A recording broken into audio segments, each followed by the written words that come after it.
Politicians want to make their decision just to the spoon. You want to know what happening in the ministry to the spoon. Yeah, to the spoon. Yeah, to the spoon. You from Punjab, Maryland to the spoon. Yeah, to the spoon. Every keep on cranky like my brother to the spoon. You got a spoon TV, you got a spoon radio to the spoon. Yeah, to the spoon. You want to get a news update to the spoon. What? Yeah, Rastafari. Kilibamba, kilibamba, kilibamba. Kilibamba, kilibamba, kilibamba. What I want? Yes, party. Yes, party.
Spoon gonna tell you what is happening in Liberia.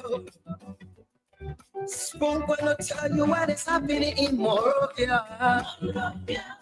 Spoon gonna tell you what is happening in Africa. Just to the spoon, you ain't know.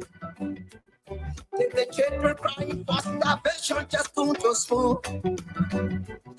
You want to get a news update, my brother, to the spoon. You want to know what is happening in Moravia, to the spoon.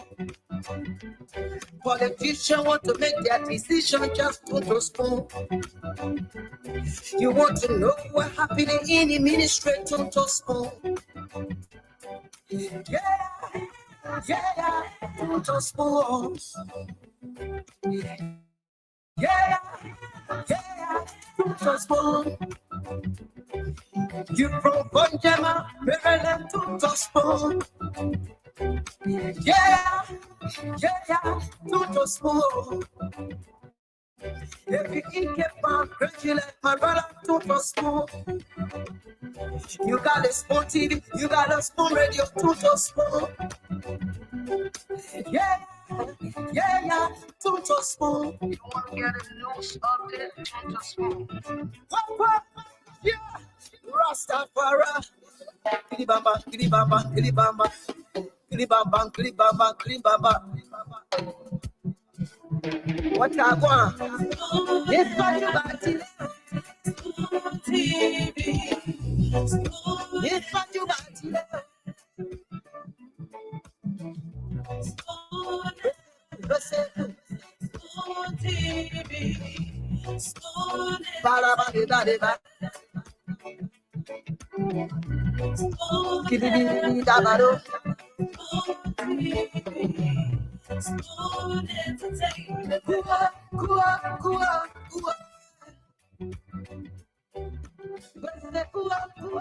And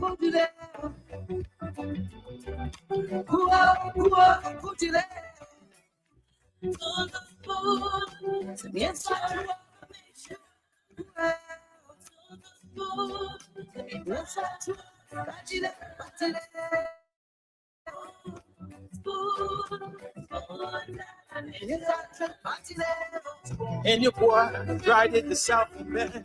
Charges on the wheel. To get your information. To the food to be my action. Spoon, spoon, spoon, spoon. Good evening to all of you across Liberia.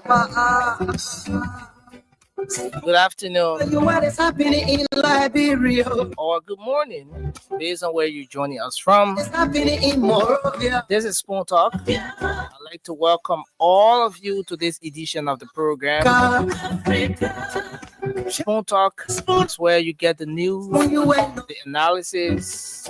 You get to hear Liberians speak on the different issues that are of concern to them. And I want to welcome all of you tonight. It doesn't matter where you're joining us from. Thanks for joining us tonight on the program Spoon Talk. My name is Nelson Colette. Spoon Talk is live across the Spoon Network on Spoon FM 107.5. We're live on Fabric Radio 101.1 and on several other frequencies across the country tonight. And thanks to our online audience, of course, thousands of you troop in here every night to get the news, to form part of the conversation. And I want to welcome the many of you joining us tonight as you form part of the conversation tonight on Spoon Talk. Whether you're joining us on Facebook, Spoon TV, Fabric TV, Super TV, or you're on YouTube, Spoon Talk Live, I want to appreciate all of you for joining us tonight. So it's going to be a great show tonight. Yes, lots of happiness across the country. You're going to have time to express yourselves and engage in the comment section as well, sharing your thoughts on the different conversations tonight. So just to kickstart the show, I will now go to the phone lines. As we always do, the first segment of the program, dedicating it to you. Let's hear what your thoughts are. What is it you want to talk about tonight? Is it about health, education? Is it about sanitation? Is it about the environment? Just anything that is of concern to you. We're going to dedicate the time to you to call in tonight and share your thoughts on the different issues of concerns. So call us tonight on 0555 1075 0555 and you'll be live on the program tonight. Spoon Talk. Let's hear what's on your mind. This segment of the program is dedicated to you so that you get to speak out. And no specific issues, just anything that you want to talk about, you can go right ahead and share your thoughts tonight. So I'll go to the phone lines and take our first caller here. Hello, you're live. Let's hear you. Good evening, Nelson. Good evening, sir. It's good to have you. Yeah, this is Moses Fire calling you from 24th Street. Moses, what's on your mind? Let's hear you. Hello? You're live, Moses. What's on your mind? Okay. I call you. I'm very happy for what Spoon doing for the citizens of Liberia. Okay. Starting from the campaign up to today. I'm happy. But I call you to express myself concerning the strength. Concerning the what? District 10. Let me say District 9, where Safoko is representative. Okay. Yeah. Kisime, for me, I don't have party. I voted Tosin Mabaka and I voted Safoko in District 9. But actually, I requested, I voted him. Nothing going on in District 9. Actually, when I check around, I saw the previous development Munapenem carry on. Based on Munapenem legacy, today Safoko was elected because of Munapenem. But now he could try his best to do something for the Sultan. It's my own PC brought about. I don't care about what he's doing for people of the state line. Thank you. Actually, when he continues like that, 2029, I will be number one to vote against him. He will never be representative for this district again. Thank you very much. That's what I call. Hello, your name and where you call from? Let's hear you. Hello, my brother. How are you? Yes, sir. I'm okay. It's good to have you on. Let's hear you. I'm everything peaceful. Calling for things like love, and feel like Yeah, go ahead. I want to commend my president. I want to say thank you very much. You know, all people taking the part and prayer to be like critical for every good wow powerful, solution and physical. You know, people that taking it to be full, they're taking it to be quality. But the president now is to be part and prayer. Everything like we love, like we feel like we together. Thank you, my brother. Thank you for your input tonight. 0555-101075. Hello, let's hear you. Good evening, Nexi. Yeah, good evening. It's good to have you. This is Oscar Ziben calling from Pastor City. Okay. Yeah, next all my mind has to do with a holiday. You know, holiday cannot solve our problem in this country because this country that is 8% of the citizens are living on poverty. Less than 50% a day. And the citizens have to leave their houses to go on the street to go hustle and get daily bread for day and today. Saturday was holiday, Sunday was holiday. For president of the country to declare holiday for tomorrow. For to pray so the ministers, government officials see the country that we're praying for. Because as a person when you come to leadership with clear hand. He said you know everything and will give you the power. They say we should pray for the country. To pray for the country and do what? For the minister will see the country, then we will hustle, we can go on the street to go hustle and open our lay shop, then to get daily bread for we are actually to be close to our business. It's Thank you. Please, nothing. Thank you for your input. It's not a good decision for the country. All right. 0555-101075. Hello. Hello, good evening to Spring FM and good evening to my peace-loving people of the Republic of Liberia and good evening to you, dear brother Nancy, connect in studio in Liberia. Yeah, go ahead. By the way, the introduction, I'm Efanso E.F. Kamal. Let me strictly go to the issue. I had two issues on my mind. Let me first take comments the President of the Republic of Liberia for a proclamation made by him for us to observe tomorrow as our national holiday, not even though it's not in law as constitutionally, but it's for us to pray for our country. It's good for us to pray for Mama Liberians for many things that are going on. It's not correct for us as a nation. So I put that to rest. And then the second issue have to deal with the MTA saga today circulating in our country as a society issue. It's not fair to Liberian people. You cannot take job for Liberian people from the table and give to foreign. It's very bad. It's very ugly for our lawmakers or our jobs for all of them to sit on the round table. We have like a book concession agreement, not in the interest of the Liberian people. We cannot do this. We have to empower Liberians. That's the only way Liberia will be better and will be able to be a nation builder. But when you have positionally strong, economically strong, how can you build your nation? Then you empowering foreigners to exploit our resources and go and build our country. No, it's not fair to Mama Liberia. So someone here's some of our situation in our country. It can baffle me at heart as a nation for us to be always to progress, so be progressing. Empower your Liberians. We are capable. How can you take job for Liberians and give it to foreign group of Lebanese men to run our MPA system? Well, are we not able to run our affairs? 1 million on nation, 178 years, we just celebrated. What should we be doing that kind of thing to our people? Very unfair. A very injustice. It's not fair. Thank you We are very much. We have equitable distribution to our. So that's all I have to say tonight. Thanks a lot for your input. Keep your calls coming to 0555-101075. Hello, let's hear you. Nothing. Good evening, sir. This is Pascal Davis on District 6. So I'm told we're supposed to fast tomorrow. Yeah. I'm concerned about the club, the nightclub that is just a step away from the president's room.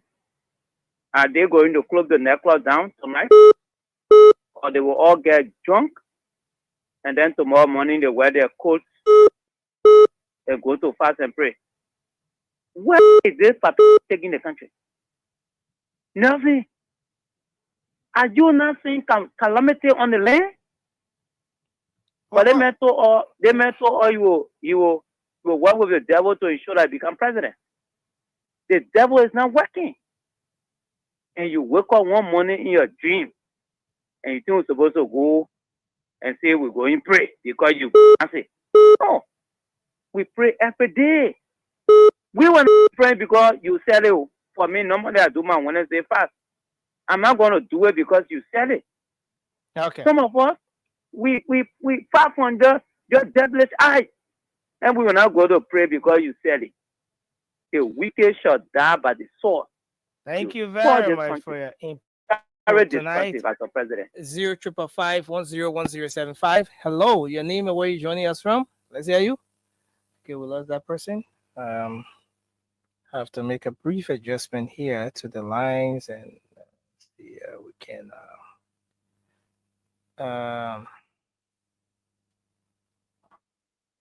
So, hello, you're live. Let's hear you. Okay, I'm Richard Myers from Kenya. Yeah, I don't want to say happy wedding anniversary to the president. Or if it is a reason for the fast and prayer tomorrow, let him come clear so we can know how to pray for tomorrow. Thank you.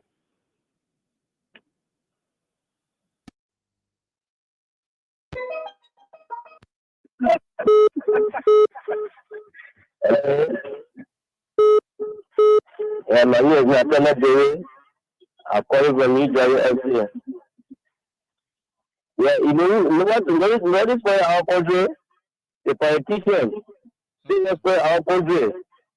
Because the Pope, they say the divide because the Pope party first, they get Pope party first.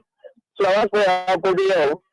So the president meet down, and when the people in job, because the president is too much to for our country. Okay, the labor, let me go get water. You can't expect our mouth. So I did something like that. So my input for today. Thank you for your input. 0555-101075. Hello. Hello? Yeah, hello. Your name and where you call from? Yeah, my name is Emmanuel Son of June. You want to speak to a Japanese freeway. Yeah, my attention has been to this holiday. What the president said that tomorrow is holiday. The president wants to take our country to be like, won't take our country to be like, it's a broke country.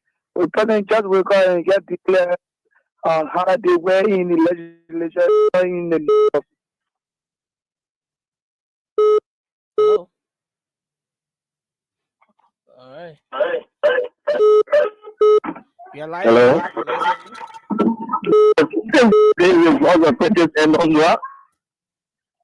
Yeah, go ahead. What's on your mind? Yeah, I do join you for my every resident in Thinker. Okay.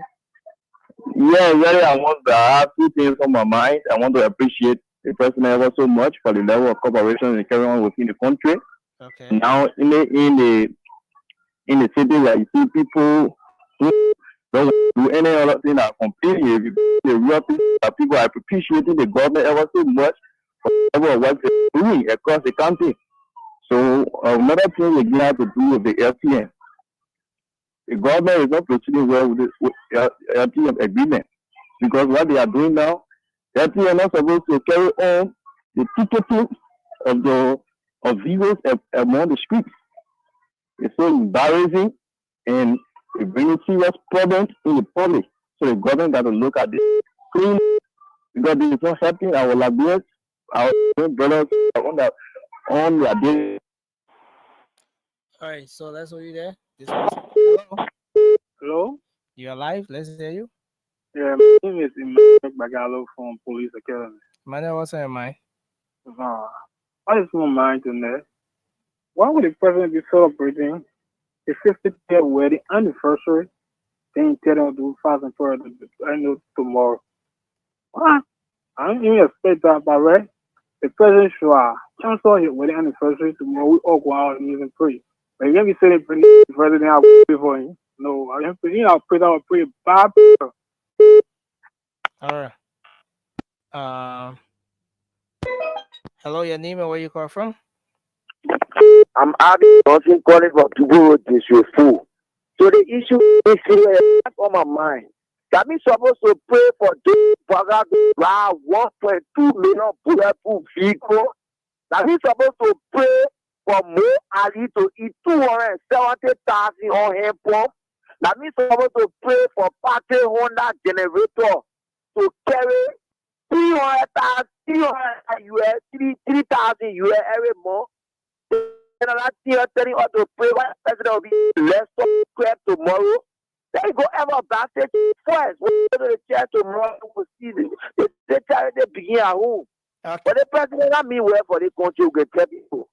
Thank The you. president is sitting and constructor that scheme up. The people talk about say, oh, now draw we are government signing or you know government enforcing it, and the people are supporting the library people beating people, taking the car, just rebel town here. You got about 1,000 checkpoints in the city.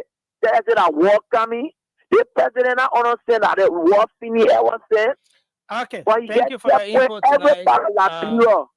Let's go you there and take another person. Your name and where you call from? Let's hear you. Hello. Yeah, go ahead quickly. Let's hear you. What's on your mind? See? I'm Ayata calling so. Okay, Mayata. What's I on your want mind? to with CEO of hair. Okay, yeah, just keep following the show. Once he comes on, the CEO will announce his number, so you can keep following the show. Okay. Okay. Okay. Thank Thank you. you. I'll pay you for let me go. Yeah. Okay. Yeah. So just keep following the show. Yeah. Thank you. 0555101075. Hello, your name and where you call from?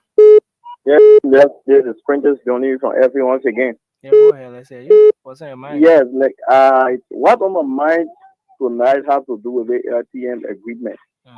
This is causing serious embarrassment to the government and also to the public. LTM not supposed to have that responsibility of ticketing within the traffic. Our Liberians brothers who are on their daily hustles in the streets are being embarrassed, harassed on a daily basis. It's not sending good message to the public. Is the LTM doing ticketing?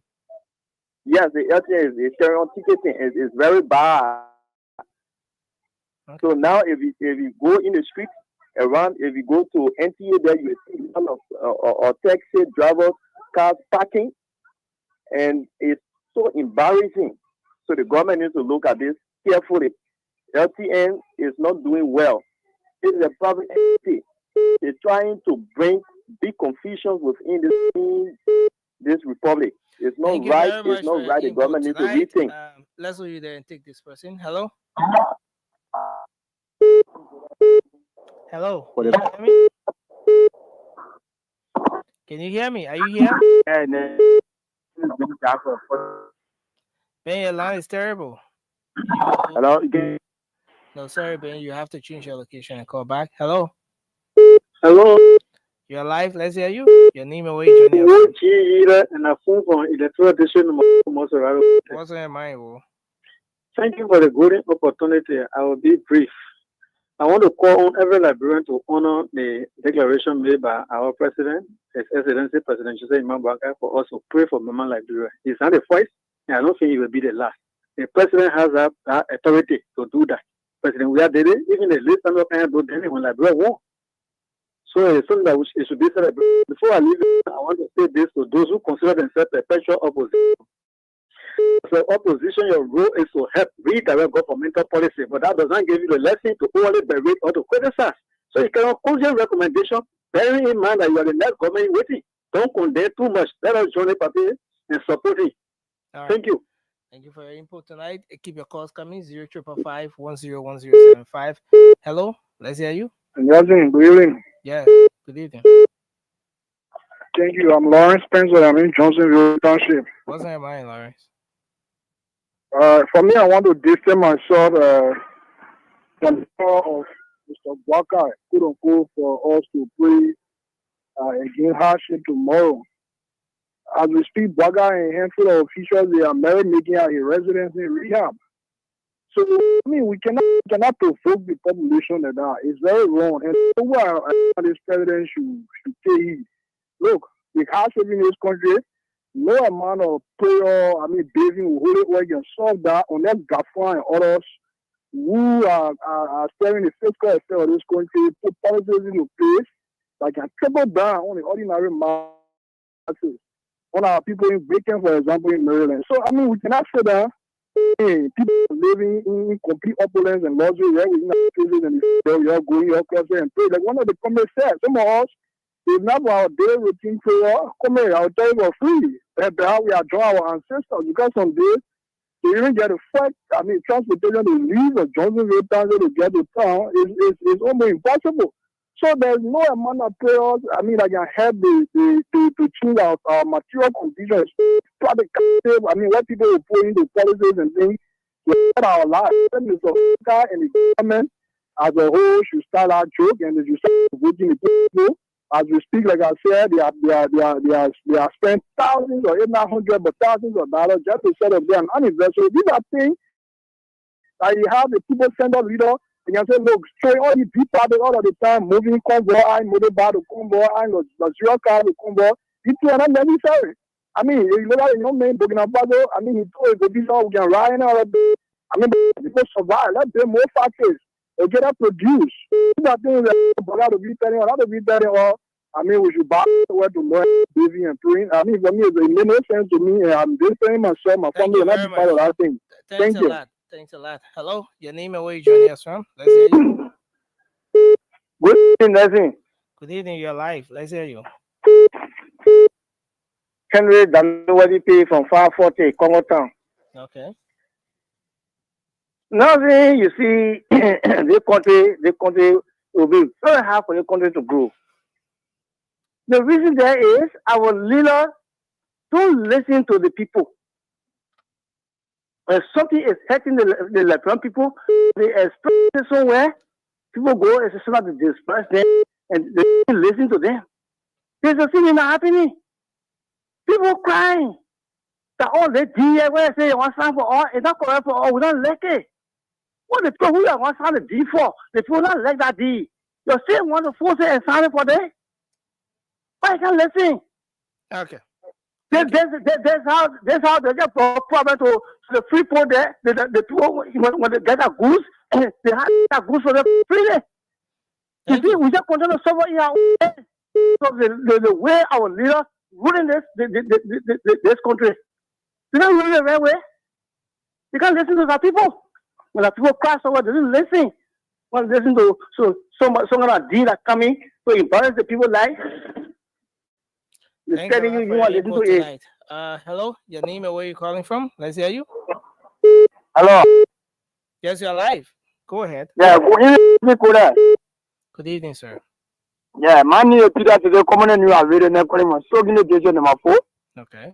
Let me say good evening to the Excellency President Jacob Yuma Bagashi, the greatest problem that the only president that we care in public. No other president I can't want to challenge. No other president has done a devotion like we're upon it. Let me say bravo to the Excellency President Jacob Yuma Bagashi for how well development. Anytime thank you today for the program I had today to LPRC. Thank you for that brilliant dedication today that he can on water. Anytime thank you again for development in the country. Thank you. You shouldn't mind the opportunity and I tell you that what the government will do the work. The president get the power to national holiday at any time because they have been on the part regime. Coronavirus period on the side, so that emergency. But then former president we are declare on national holiday for so that emergency. And now nobody could decide but today when the president talk about praying for your country and then because they all Christian principle. So talk about praying for your country, I mean I'm praying for the president. But the president tried to table to pray for the country. Let's hold you there, sir. Thank you very much for your input. Hello, your name and where you calling from? Hello? Yes, you're live. Let's hear you. Yeah, my name is Robert Slot, and I'm calling from my 72nd residence. Yeah, what's on your mind? Let's hear you. What is on my mind is got to do with the holiday that the president declared. I think the president should not be embarrassed for Liberians. Because I can remember during the campaign time when the president was standing or confident with the devil that he will work with the devil today. The devil are taking all the game.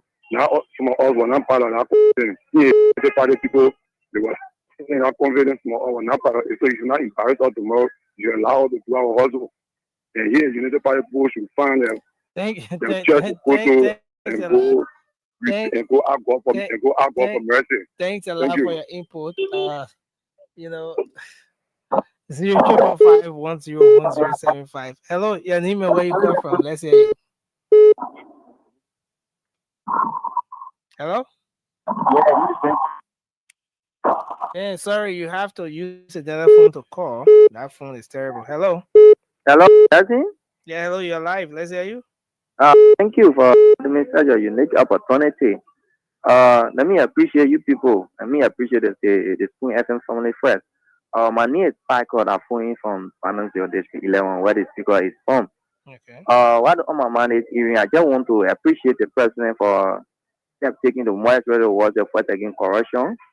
And also I want to encourage the president to also to establish corruption code that will fast track most of the corruption cases. But the code cannot be overwhelmed with most of the cases, so it will have such a large court who will deal with corruption cases. It will be important for us. So I just want the president this evening and encourage those who listening in my voice I can read to the president. It's a current call to the president. And a lot of corruption cases are languages in the code. So I get begging in office if you can fast track to establish a corruption code. I will deal with corruption cases. It will be too good for us. So let me encourage the entire government and say thumbs up to the government for living up to the agenda. Thank you, Nelson, for giving us such a unique opportunity. Thank you for your input. Hello, your name and where you joining us from? Yeah. Thank you. My name is Zago. I'm calling for my job. Nelson, am I live? You are live. Go ahead. Nelson, I want to appreciate President Waga for declaring. Hello? I want to tell President Waga, thank you for declaring tomorrow as a prayer day. I am today to our people, our people. The fasting of tomorrow, they have nothing to do with Waga. The fasting, the prayer and fasting for us. Who they say that many they are like all chiefs. Why we can love the country? So let me say I listen to Damo and I'm working at Clinton on OKFM today, talking about a function for legislature to declare national holiday. Look at it. Let me say this. Clinton, let me say this. None of the function of presidency, none of the power for you people. This guy, they will always make sure for the men teacher all like got the money for the past 6 years. All the color them like the other care about the other guy now. So you can pour, you can talk for the CBC at the time. They did all the money. So always for me, I don't blame you people on what you're doing because more energy you're not working. You just here allow all your food. You see, 150, 200, 300, 1,000, you just sit down on the radio, you talk. So that one make up God. Most of the journalists there, most of the journalists but we're not there. And here's what we record. But I want to say, because what I keep on doing, don't listen to nobody as you say. Do like God go your second thing, it depends on you. Nobody will carry you for second thing or yourself. The way what you will do, that one will go reaffirm. So reaffirm your presidential turn to the law. Because for me, I don't have no doubt about you. Everybody has history for 12 years. So United Party, we're going for 12 years. After 12 years, they're my own. So CDC, you have forgotten like that up for the once in a year. So now you use that opportunity, you will get another opportunity for another one. So president, you only pass one of the capital building, and then you love you leave over there. I'll open up the video for you. But you can't go over there again. So thank you. Thank you very much for your input. This person, hello. Hello, you're live. Let's hear you. I'm fine. Yeah, go Charlie ahead. calling my Chicago. You say your name? Charlie calling my Chicago. What's on your mind? Okay, I got everything on my understanding, but then it's first time with you and the CEO. I've been going to your place several times, but the CEO is difficult. The first thing I want to get a man offer, I want to show him a suit. So for me, I'm a standard. I'm a tailor. I sold Neko and Nico. So I wanted to give him your CEO or case. But then how to tell me now? I want to talk to you so that if I can get a contact from you, or either you send me a measurement, a trouser width, the star, the length, then you send it on your website, then I can get it from you and show the school so I can get it as a case. Okay, so listen, the as you were speaking, the CEO just got on, so maybe he okay, so he will What happened, Nelson? so okay. Yeah, So I thought I you were got you on the line, still on the line. So CEO, the man said he is a fashion designer. He's been trying to get in touch. You know, he want a measurement so he But can. take the man's number. That's right. Take his number and you will reach out to him, Nelson. Right? Yeah. Is that the same guy that sold me the African bro one day? He brought African chef for us. Nelson, you remember that? No, I don't remember. All right, so take the man number, Nelson. Let's move on. We got a lot to cover today. Amos Stewart will be joining us, and we'll be discussing about the consignment that came in the country. Everybody come on, Nelson. Let's go. Huh? Fatu Richardson. Okay, so we lost him. So My man Nelson, we gotta go. Fatu Richardson is here. Voices on Lawala Zoo. We want to bring in that boy, Philip Ballard. This Ballard, they sound familiar. Maybe I know this guy. Tipo, Speaker Dempster. Everybody talking about Tipo. Isn't this guy a bad dude? He's a bad dude. Voices on Lawala Zoo, please. You don't have to text 100 times. We seen you already. We know you. Yeah, look at. I mean, why you came on the show early? They got nothing. They got coming early. That trouble. Listen. I'm suspecting something from Paul Kennedy today. There's a reason Paul Kennedy coming early. I'm seriously suspecting something.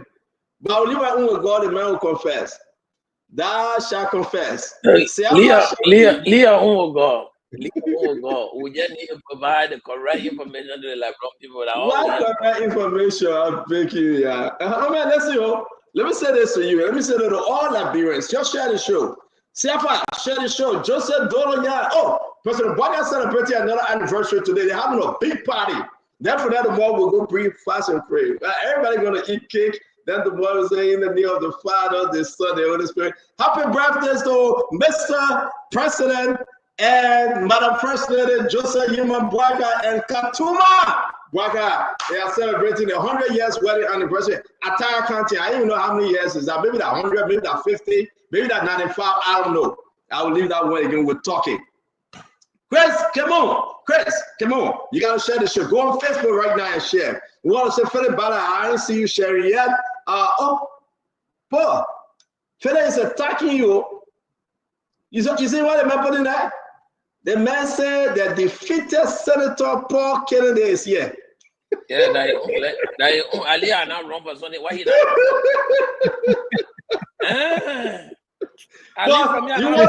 You wasn't a senator, though. You wasn't a senator. No, the question is, I've run twice for something. Why has he not run for class prefect? They better run for a fool in the plane. He run class prefect. He can't win 3%. That Philip Parliament running a mother talking about. Oh, wait. I mean, the man takes one time and you getting fed out. No, I'm not getting fed. The minute we get run for class prefect, I can try and be running your boy. You didn't run for senator that joke? Oh, God, this guy, funny guy. What more? So what making it bad fair? Nothing. That fire for fire today. They put their money. No, but I agree. Fire for fire. That's why everybody asking for. Everybody asking for this whole LTM saga to come to an end. Look at Martin Colley. Martin says it's a scam. Costa says it's not a scam. Martin says it's a scam. Abdullah said he got his own position on it. Akara's girl said he's crying. Paul Kennedy defending his friend Gregory Kuma. Gregory Kuma saying it's not a scam. Oswald was saying that's scam. Minister of Transport saying not a scam. What the hell going on? You're just doing the Liberian people job. The law, that's the reason why we're here. That's the reason why Prince Capet is in the house. Share the show. Doris Toba is here. Vivian Isman. And my sister Vivian. Sophiana Major is in the house. Let's bring in Anthony Zoe. Anthony Zoe is here. Listen, a hot moment, but I'm drinking my hot coffee from the Wawa. Listen, if I tell you that I go to Wawa, you're that joke. That's what you see. That's what you see. Wawa coffee. A beautiful, very, very beautiful coffee. Beautiful English, beautiful coffee. Wawa coffee. Right down the street. You know how for this? $3.05 for this cup. 20. $3.05. Listen. $3. Listen, I can do my own coffee in the house, but I just want, you know who bothers him for me? They gave me 1 month supply. That's it. Wow. 1 month supply. You know who did that? No. Okay. So I will tell you, I want to send this guy a shout out, Paul Kennedy. To tell you the truth, I was surprised, right? I don't know if you want me to call his name, but I will. So Paul, I was so surprised. And he said, CEO, you like the Wawa coffee? Let me do this real quick. He said, CEO, you like Wawa coffee, so I'm going to give you 1 month supply. He said, how much for the coffee? There I said that $3. And the man said, all right, there we go. And he sent me $100. His name is, what's the guy's name? Hey, God, please let me find his name.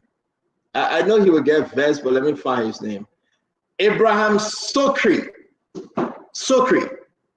He sent me $100 and said that's your 1 month supply of Wawa coffee. What does he want from you? Huh? What does he want from you? Nothing. He always follows spoon. There's no free lunch. No, he always follows spoon. He's a faithful follower of our network. Let's congratulate him. But what does he want? The man want nothing. The man where in England. It doesn't matter where he is on earth. No, but if he wants something, then he went back. I get nothing for him. Listen, I'm a capitalist. I believe in no free. If anybody do something for you, there is something they want in return. Let me announce it now, my man. Abraham Sokri. He wants something for me. Please, I get $100 back. Let's do cash out. Yeah, listen, guys. Let me listen. If you want, listen, my man. I tell him, man, take you the man. Send me $100 to get me my coffee. Yeah, it may not be now. Maybe he's still thinking about it. But as he continue to buy the coffee, there will be that time. Hey, CEO, please do me the favor. Nothing free, bro. No, my man. The man is a faithful follower of Spoon, right? The man called me and says, I'm in England. I'm saying to you, CEO, thank you for everything you are doing continuously. Please send me the cash app. And I'm saying this cash app number, right? And he said, I'm going to send you something for your coffee for 1 month. I paid $3.05 a day. Sometimes I go twice, like today. Because he sent me $100, I went twice. And I went, not only coffee, guess what I got? A nice sandwich on a bagel, something in this. I ain't going. If I go in the bag and me, I'm operating on this. Paul, the man appreciated the fact that, we come here every day. And he said, you want me to be in Zago? Because I'm not like you. I don't smoke cigar and I don't drink liquor. But if I drink this, Paul, Wawa, I'm in Zago. Yeah, that's different. I don't drink coffee. I don't drink liquor. I smoke cigar. No, but to each his own. I mean, the cigar made you high. Not only the cigar you smoke, you put something inside, it made you high. I brought it from Panama. So on the fat out for a piece. Nobody can put anything inside. Listen, it got a whole box. Oh, let me see. Open it. Let me see. So I cigar bags there. Yep. Oh, Paul, you bring your man out. Your man ain't like brother. Wait, Paul. Show it one more time. Let me zoom in on you. Show it one more time. The whole box there. Put it on the side. Let's see. So what kind of cigar is that? Cohiba. How you call it?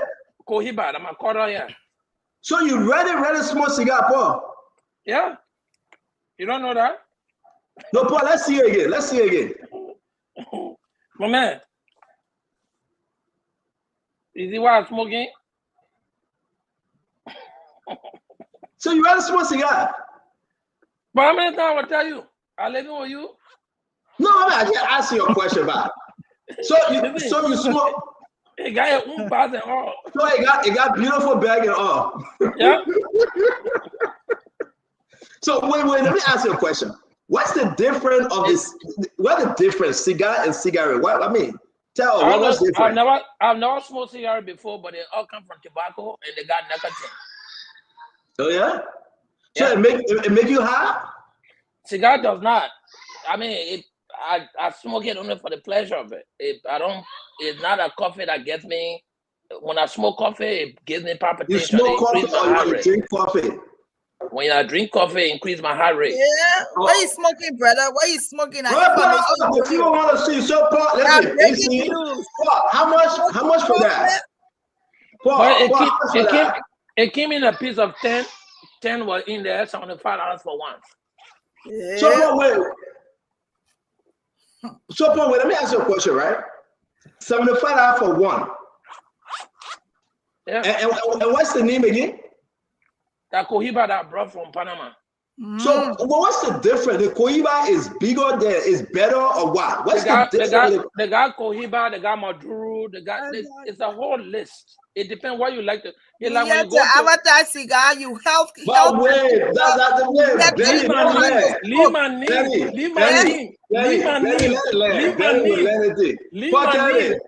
Paul, tell me. You coming learning? Are you coming smoke?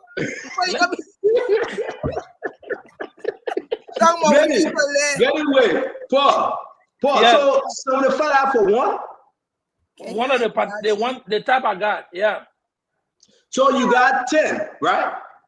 750 can pay somebody fee. Wait, man.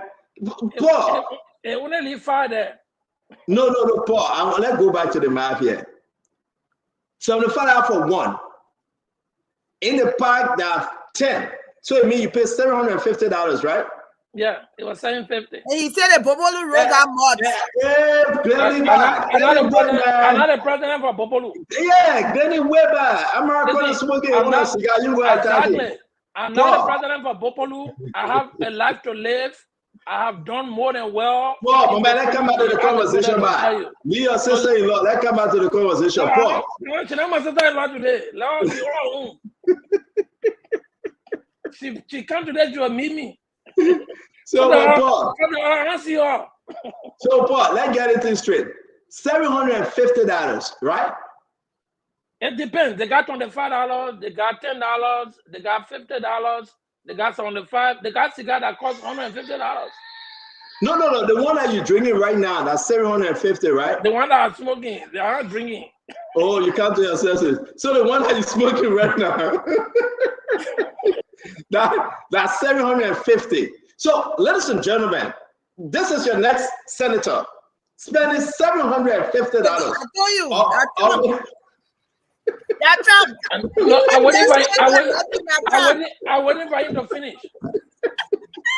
No, Paul. Wait, Paul. You're my own brother. I shouldn't do this to you. Let you go. No, do it. I'm waiting for it.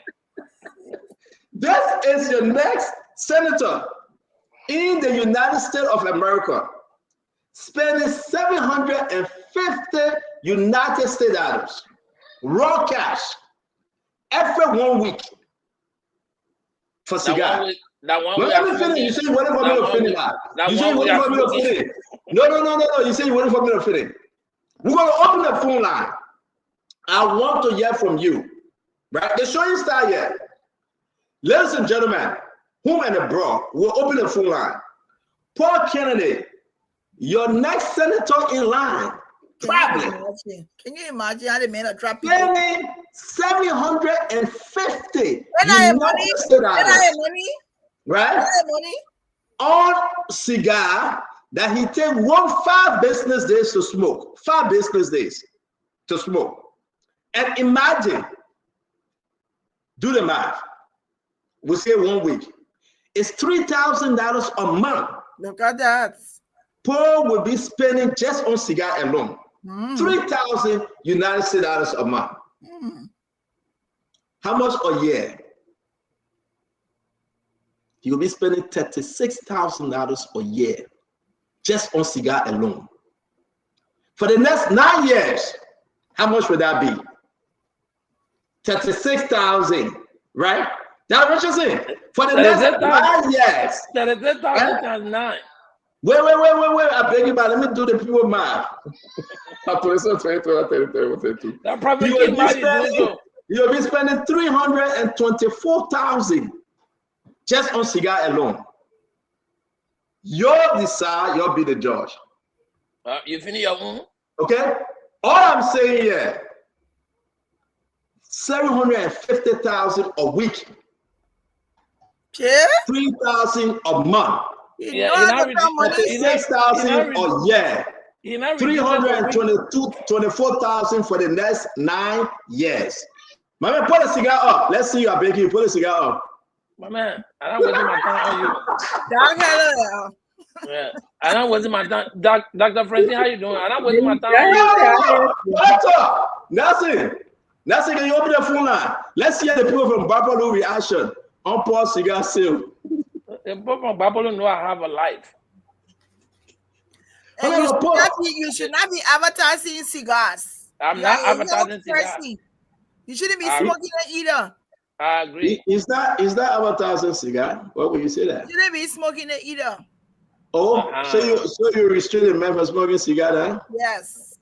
It's like your family business, huh, Isa? Don't stay in our family business. Thank God you get something today that you're afraid of. Thank God. What are you afraid of? No, that's he's not talking our family business, and not good news for us, Paul. I'm not for the first time in my whole life that he actually keeping out of people's business. No, it's not but here's my thing though. I was telling you the other day that story where he came and told people here that credit get better so she can go get 150 an hour. You know how many people came in buy and say, oh, sit down, see y'all go to him. Y'all go to him. That 150 they pay me that he don't want to carry that to me. Says can I still not say you get money? You're not saying all something for 20 cents. I say y'all go to Stanton. That he don't want to know. People know you not to be mean, right? You're a cheerful giver. Amen. You know what though? I'm grateful that you get a lot of money people on this show. But look at trouble today again. Let me go to the money people. Now the Richardson make over $700 an hour. So first of all, let me just interrupt you to thank the people on this call who are actually supporting me for having my personal one. We get good followers on the show. Nobody call you. Nobody call you. On the call. Go there. You're not reading. They didn't what you see. Nobody call you. Nobody call you. I'm telling you, call. Go look on the chat. On this call. They put dealing with you, man. I don't deal with me and nobody call you, brother. I got open the phone line. They say you must mind your business. Go look at the chat. They say mind your business. Amen. Let me tell you something, right? We are fasting and praying tomorrow, as declared by the president. But today, we are celebrating the president's wedding anniversary in grand style. So let's keep this thing the best way we can. I'm looking for a poor picture where he was smoking, and blowing the smoke in our faces. I'm looking for that to put it up. Anybody have it? It's supposed to be on social media. Well, you're not gonna find it. No, I got it though, Paul. What else? I'm just waiting for it. You know, we have not seen Dr. Richardson in 3 weeks since Charlie Quintal. We want to welcome you back to the show, Dr. Richardson. What you want? You're getting younger. I'm not going to get there. I'm not going to take that route. You would not get me to go there. But who asked you to explain that she been going for 3 weeks? Who asked you? Running into my business. First of all, or OPT not get wild, and then you get. I am not going to go there. Paul, you will not entrap me today. No, I I can don't never entrap be you. I entrapped. say my own. Listen, my own. I'm saying everybody get a right to say their own. That I everything mean, is looking. You are really. Yeah. Yeah. Wherever you want, you need to go back. Yeah, the hair is popping. Thank you, actually. Thank you for going back again. Yeah, wherever you went, they play good on you. But anybody that leave for here, they least you know when they go, they can be at when they come back, they look beautiful. You know, so there's some kind of thing happening on the day. But get where you can go. Why you say coming? Hey, I guess only take 45 minutes on you a day. That's it. Look at even if I bet when you keep a lot of baby. Look how you looking young. He coming from cookie. I say. Stay down right Daya papi there. Daya papi. Uncle Sam. Daya papi. You dragging it. No, but somebody sent me that picture. That's not the picture I want. I want Paul Kelly on a picture. I beg you, the one that you're blowing the cigar. But Paul, listen, it's up to you. A lot of big guys there smoke cigar. You got people in government. This is relaxing. This is chilling. I have never drank. I have never smoked in my life. Thank God for that. You know, I feel all good. And, you know, listen, I feel so good. You know, I said, yo, look, I look 50 years, so I look like I'm staying in my 25. Thank God for that. Because I like you shot. I told her the most ability. At least I can put a picture up. No way. You're gonna put a picture. You see the picture? That's not true. Let me see it. Okay, wait, my man. Here you go. For real, Uncle Sam, you didn't see the picture? Maybe you are wearing a sweet mother. Prince Nico, that Prince Nico. You're wearing sweet mother shoes. Okay, but guys, we want to say welcome to the show, Conan Gray, Remy Gray. What's up? Sweet mother shoes. I mean, I don't smoke, but I got some Cuban cigar for my trip out there over the weekend. Oh, you went? Oh, that's nice. Senator Paul Kennedy. Paul can smoke anything. Paul, I beg you, I know you get that picture. Can you send it to me, Paul? I beg you, the one you're blowing the cigar smoke. I'm looking for it. I can't find it. I know we had it in our chat room, but I don't know what happened. Looking at porn on TV. Yeah, you're not gonna find it. No, Conor Gray, we gotta talk. And the cigar talk now. Now your business, man. Let me tell you something, right? So many of your men are about to call you Paul. You know why? They want that cigar. They want the Cuban cigar.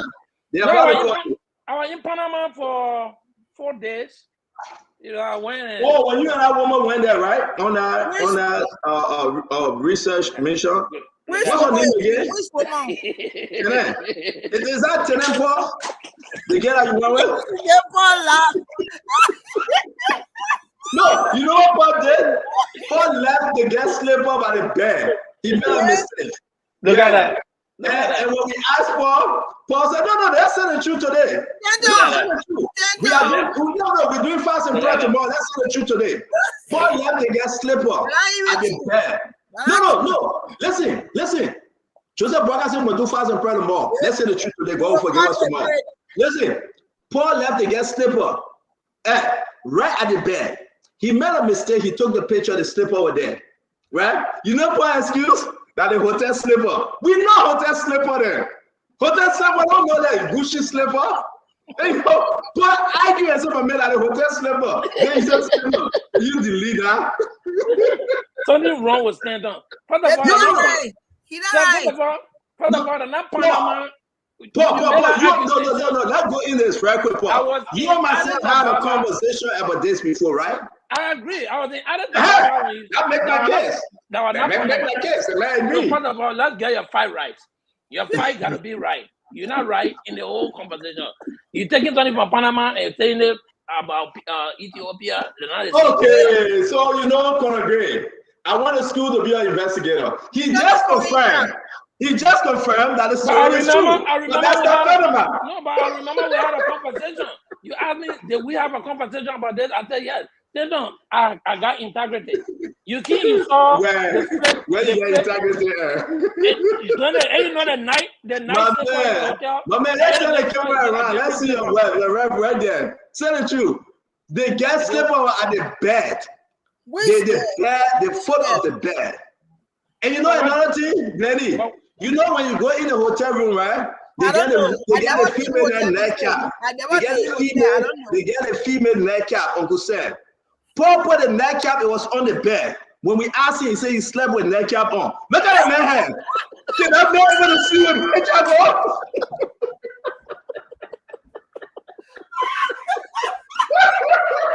Look at that man. Look at that man. Look at that man. No. Let that not be fair. Look at Paul Kennedy here. Why would Paul Kennedy sleep with nightcap? And nightcap was on. I know because I have traveled a lot. The nightcap is that reason why I put on your computer. Just leave it and reaches in your arm. The nightcap, you want that reaches in, just leave it. I think she haven't technical issue. I can't see myself. Yeah, hold on 1 minute. Just, I don't know. Yeah, you want to go. Try again. The nightcap, if for the female, except the way garden, I get long hair and they will put a hair in the nightcap. You and myself, we don't need nightcap. You put one on the set, you can dry it. We don't need nightcap. Had a whole nightcap on the bed. When I asked him, he said he slept with nightcap on. Who would believe that story? Who would believe that story? I mean, let's do this show. Let's move on, man. I don't want to listen. I come on this show to tell the Liberian people the truth, nothing but the truth. I mean, we all are men. Things happen. Paul. Okay, Stanton, it's okay. The president declared fast and prayer. It's time for us to confess and go pray tomorrow. But why your confession got to do with Paul? Why you kept him Paul today? Why your confession got to do with he confessed your one leave Paul on this show? You tell the Liberian. You got your own. You got your own sin. You're not you walk up behind and see what you're seeing. The day on this show, you tell the Liberian people your relationship with Paul will be happy. We're digging. We know. We're digging. Keep digging. What are you digging with? What are you digging with? Knife? I didn't have knife digging with. And I always tell people, but look at Paul Dollar and look at Glenny. You know that Glenny, that Glenny needs to Paul Dollar. Look at both of them, they get the same color. Look at them. But ladies and gentlemen, boss and guests, welcome to the show. We want to say we're right there. We're moving on. A great program coming up for you today. We'll be bringing in Emma Sweat. Emma Sweat is getting ready to come on the show. We're going to be discussing issue about the new consignment. Liberia is importing fuel now. We'll be hearing from the MD today. Mr. President and Madam First Lady celebrating the anniversary. We want you to take tomorrow is declare fast and prayer. If my people who are called by my name shall humble themselves and pray and seek my face and turn from the wicked ways, I will hear the prayer from heaven. Okay, all right. And a lot of stuff is happening. I want to say to all of you, share the show. Your White, Jaswin Dixon, Patrick Wenkwe, Yahweh Gusin, the Dick Curtis, MC is in the house. Wellington Bartel, Ish Edward Russell, James David, Brenda DeLong, the name is Freeman, Lincoln Morris, and everybody. Ish Edward, I call your name again. Austin Kamara. We want to say to all of you, Emmanuel Stewart Senior, Leo Bestman, Helena Flomo, and all the good people, the good, the bad, and the ugly. We welcome each and every one of you. Let's have a beautiful program. Guys, 11 p.m. tonight, we'll be leaving you. If anybody will stay on, I will be going to Bible study. I'm starting my fast and prayer very early today, 7 p.m. That will be 11 p.m. Liberian time. Yes, indeed, we got to pray for our country. But the question remains, the president said we must fast and pray for what? What are we fasting and praying for? I hope so. That a Fubi pocket and they get a nice haircut. That a Fubi, you're looking like a fresh money. You got a nice haircut. Yeah. Yeah. Thank you. That's why I never cut my hair, because the girls can start crushing too much.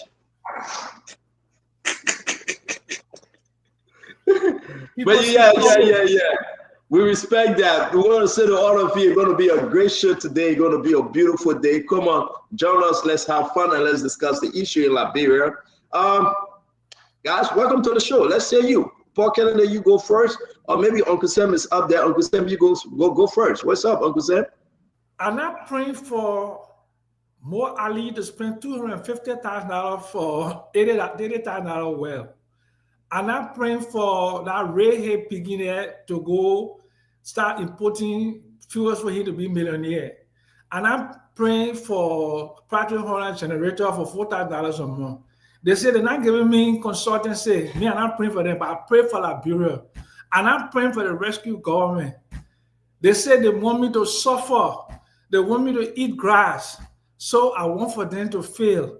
But I will pray for my country. Since they want me to suffer, I will not pray for them.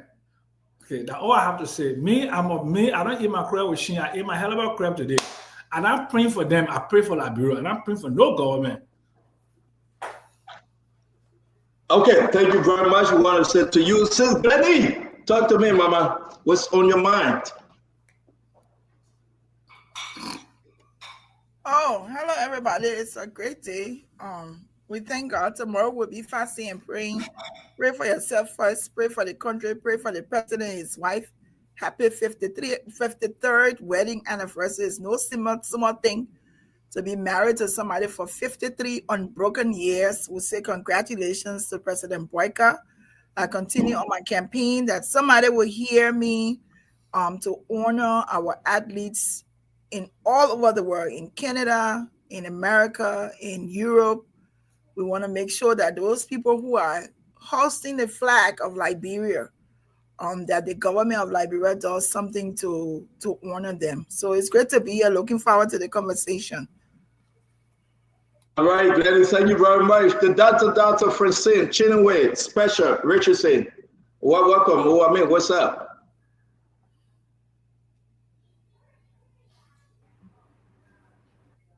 I don't know. I'm having. You're good. You're really good. You're good. All right, just let go. Let me do it. Just.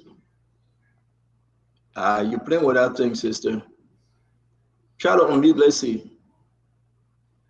Try to just do it one time. Unmute. There you go. You're fine now. Yeah. Happy anniversary to Mr. and President Boyka. I mean, Mrs. and President Boyka. And I also want to say that it's good to be here today, and I look forward to adding my opinion, my thoughts on the conversation tonight. So thank you. And I think I'm having internet problems, Center, but as I've been out and been back in, so no, you're good. You're fine. From our end, we can see you, we can hear you. You know, Dr. Richardson, when she doesn't want to be on the show, she do this all the time. She said, "Oh, I have internet problem," then she will leave. So I hope that's not what happening today. But you're good. We see you. We can hear you. Our brother is in the studio. Governor Clinton, he's in Liberia in the studio. Yes. How are you doing? I'm so sorry to hear about your mom. Definitely Baron Omar. Sorry, okay? I can have on mute on there. Yes. No, you good. We can hear you. We can hear you. Yes. We actually did bury the Omar on Saturday. Yeah, man. Normal. Yeah. This is a hard journey. The man died. The hardest thing. I got problem with Governor Clinton, right? We already say have our sympathy. He went to Liberia. Yeah. He wanted to bury the Oma. He buried the Oma. He refusing to come back. But Lord, the men are then black. They're like Ghanaian. The man refusing to come back. I don't know that old thing holding him back. Governor, why you not coming back? Governor, you're not then black. You don't know who's watching this show tonight, so.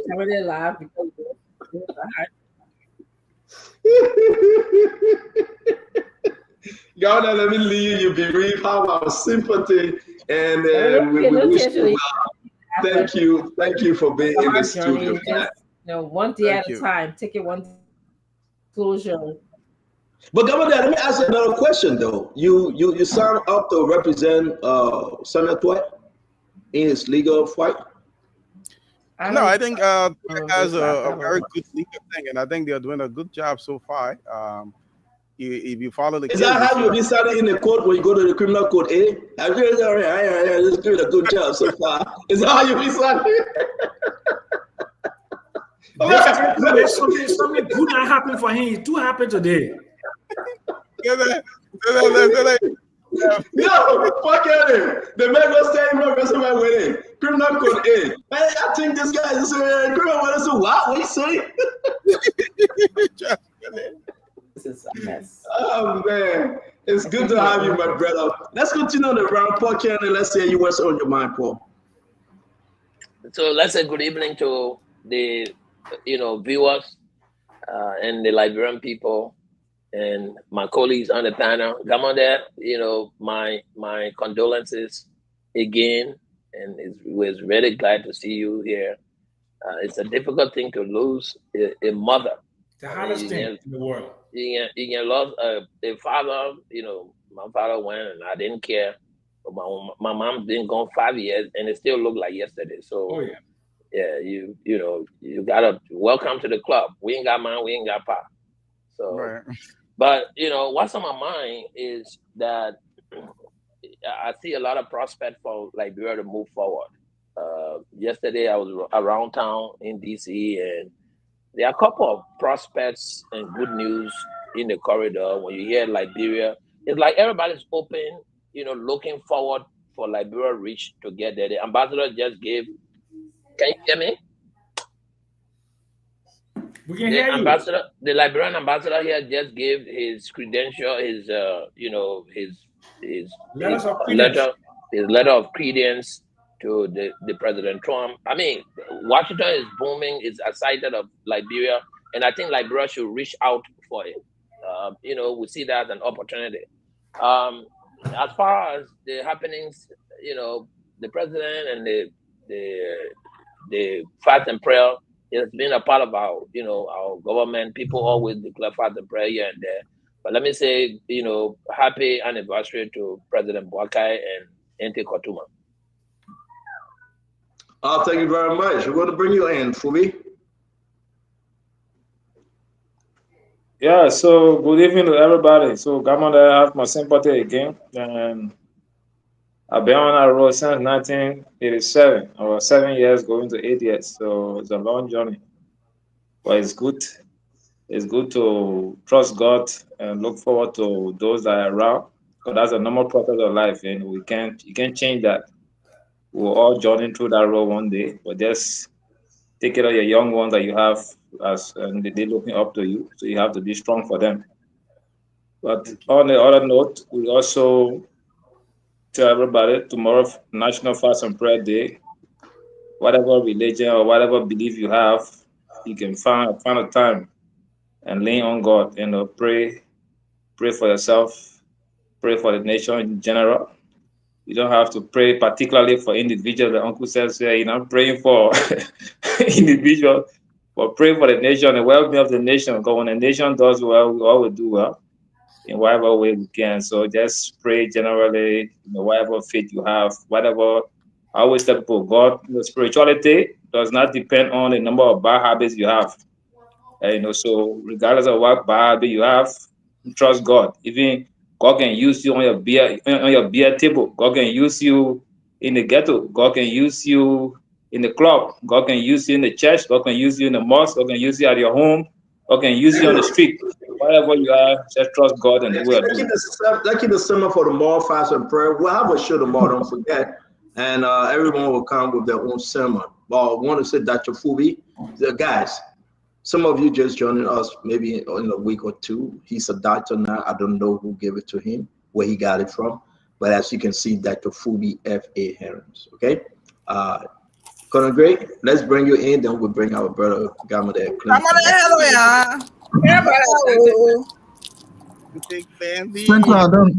I don't know if it's StreamYard, but I think the camera got some issues as well. Once you go out to come back in, it's problem. Yeah. But that's not scary as a cheap internet services you got. That's so I'm having the same problem. That's a very, very cheap internet services you got. So which one you got? Which one you got? I think it's the internet because I just went in and came back on. That's what I'm saying. Okay. So let's lay this to rights. Let's lay this to rights, right? Okay, sir. Which internet service do you have? What's your internet provider? AT&T. Okay, Glenny, your internet provider. LTNT. There you go. That one you will never hear, but you're from China. That reaches to your internet provider. Metro. Internet, it's not good. That reaches when I hear you. I have two, AT&T and T-Mobile. Okay. When anybody tell you that they get T-Mobile, you know that they get something like buy your orange card, buy your Lone Star card. That's T-Mobile in America. Right? That Metro PCS. That Metro PCS, yeah. Oh, you got Comcast? But wait now, we get there. Your internet service, Paul? AT&T. You know, that's a problem. That's a problem. Colin Gray, your internet service? Xfinity, X1. Okay. So you see, everybody gets something that it's hard for you to hear, but the best, like our brother Colin Gray said, right? But he top it off, you got the cheapest package, right? He got the one they paid $59.99 for, so it fall into the Metro stage. You gotta get the one that you pay maybe that $4.99, $5.99 that come with everything. And Comcast is the best. The Xfinity Comcast is the best. I will ask all of you, right? You'll just go and subscribe to Comcast. And you will pay. Yeah, you will subscribe to Comcast.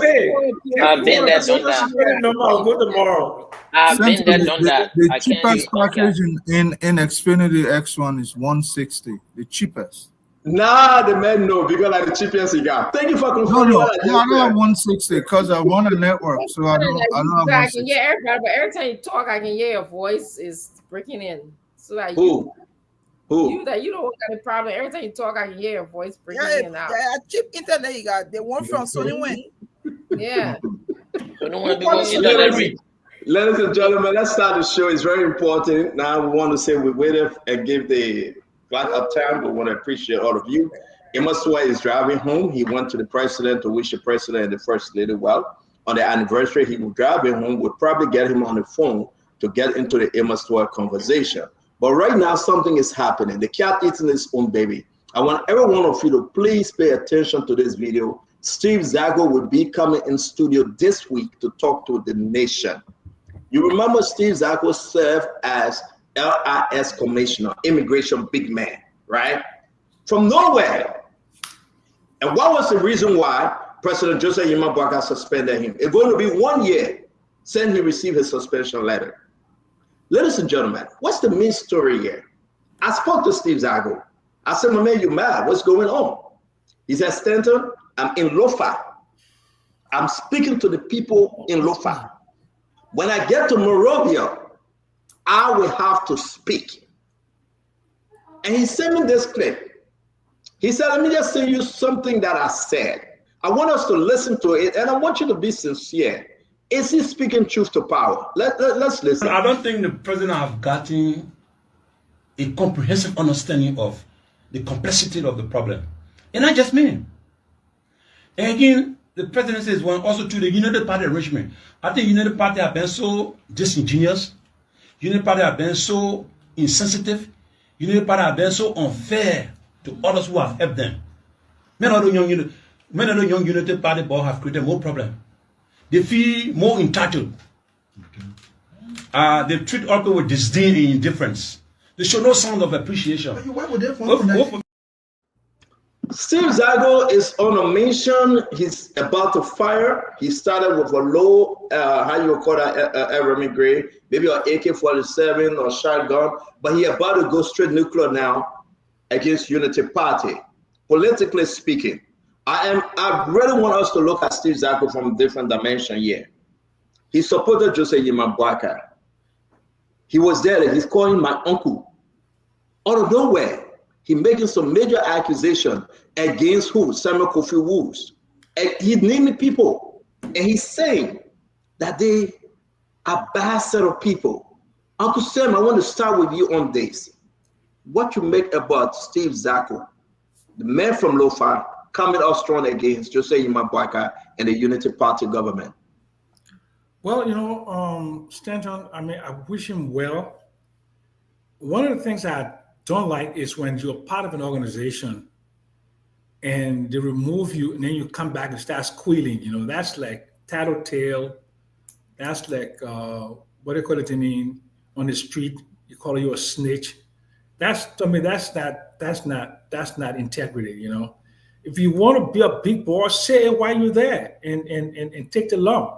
But for them to move you and after 1 year, Steve, go practice your law. Steve, go leave the old man government alone. Just, man, they don't want you. You're not part of it. Leave it alone. Don't come back and try. You're not going to get any sympathy from me. I have a lot of respect for you. I think you're a brilliant man, but you can't do that. When you get out, go quietly. Okay, that's all I have to say to him. Listen, thank you very much. As we welcome Dr. Bople, let's hear you, Dr. Francine. Dr. Richardson, what are you hearing from Steve Zago? He said he's been patient, but he's putting this thing out there now.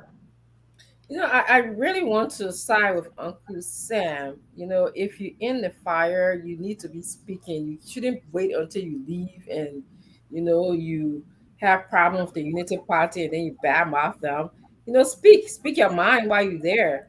So what I'm hearing from him is he's saying that Kofi Wood and the Minister of Internal Affairs, whose name I can't really pronounce here tonight, is they plotted against him to remove him from his position. That's what I heard him say. And then on the tape, he was calling the Unity Party people disingenuous, unfair. They're, not nice to the people who helped them. That's what he's accusing them of doing. But why didn't he say this before? Why did he wait for him to be dismissed before he started talking? That's the same question that Uncle Sam has, and it's the same question that I have. But okay, so you guys beat on him because of the time that he waited too long. Glennie, I mean, he's speaking now though. Is there a message in there, Glennie?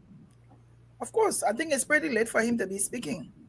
And Steve Zago is a lawyer. Why does he have to have a government job?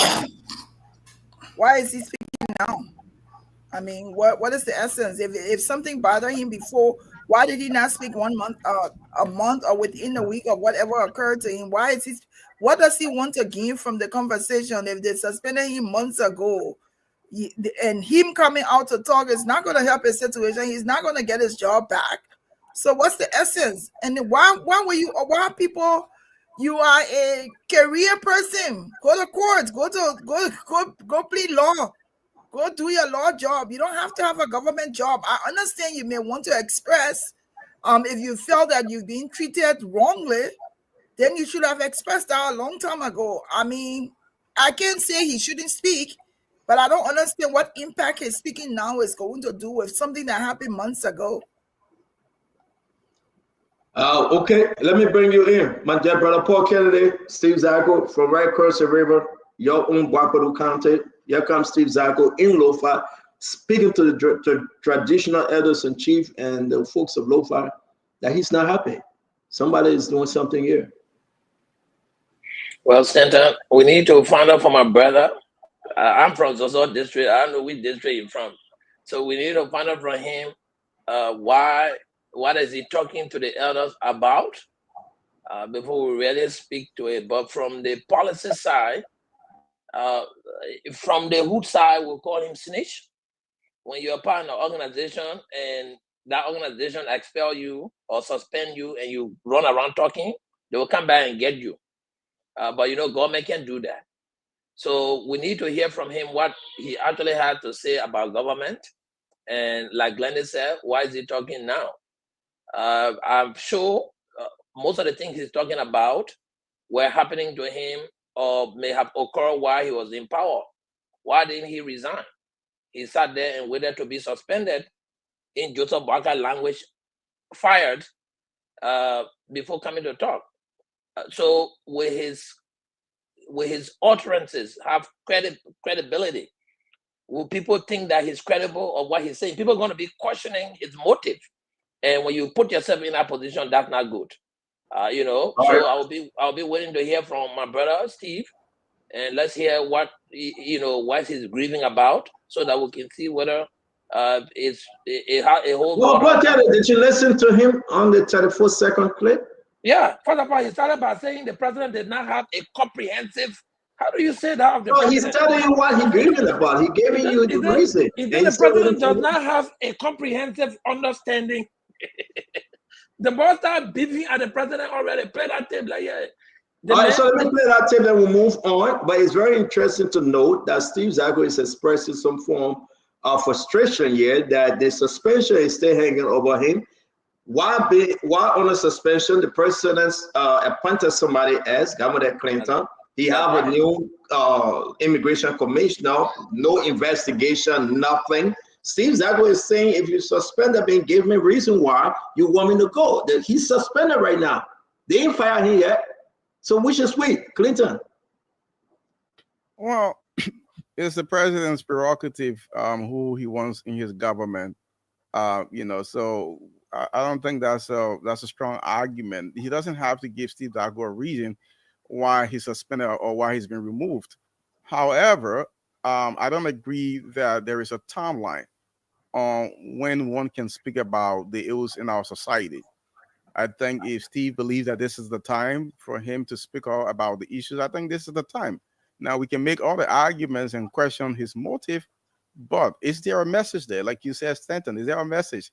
He started, at least from the 34 seconds clip, by saying that the president doesn't seem to have a comprehensive understanding of the complexity of the problems of our country.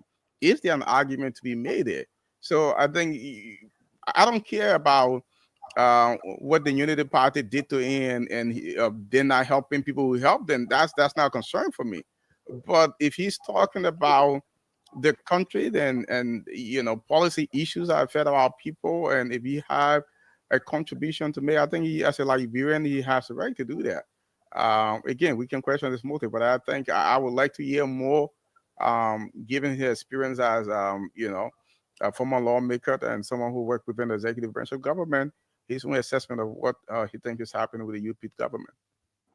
Clinton, thank you very much. It's only important to know that we're going to move around this. You hear what Steve Zago is saying. He will be coming on the show this week. We will be hearing from him. Dr. Fubi, Harris, let's hear you. Yeah, so for me, there are two things. Firstly, to say that the Unity Party does not, honor those that help them, I disagree with that statement. Because there are a lot of people that work in the government today that are not original Unity partisans and who formed the coalition after the runoff, during the runoff, and today they are holding key positions. And he was one person also from the Liberty Party. The Unity Party gave him position, but for some reason they had to suspend him. And there are others that stay working. They are not being suspended. They are stay doing their jobs. Sekou Dougle, for example, is not from Unity Party. He's at a port. You got, there are some guys in other key positions that are still working. So I disagree with that statement. And also, when you he has the option to resign. Since the president suspended him and does not want to lift the suspension, he has an option to resign formally, and say, look, I'm suspended, but I'm resigning. That's something that he can do. And also to be talking about all this blah blah blah, for me, I also agree with Uncle Sam, says Glendy, and Dr. Reggie Singh. You don't waste your time on talking all of those things. If you couldn't be a man to say when you were in the government, now that you are outside, just go ahead and live your quiet life. You got other profession. You're a lawyer, you're a security personnel, and you'll find something to do. You serve a lawmaker. Let me interrupt you. We got Amos in the back. He said, I want to hear from Dr. Bobler and Conor Gray real quick, 30-second, guys, and on Steve Zago. We can come back to the story. But Amos is in the back. He said we got to bring him on. So Conor Gray, 30-second on Steve Zago real quick. Stanton, Steve Zago has security knowledge. I hope you will not turn this into an angry loser. You should just, most people put this in a dossier, their life story, if you will.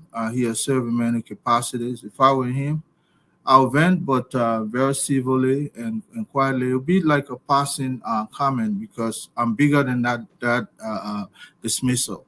But hopefully he's not angry, and he should never show it on any talk show or any literature out there. Thank you. Thank you, Dr. Bobla. You want to squeeze in real quick? Welcome to the show.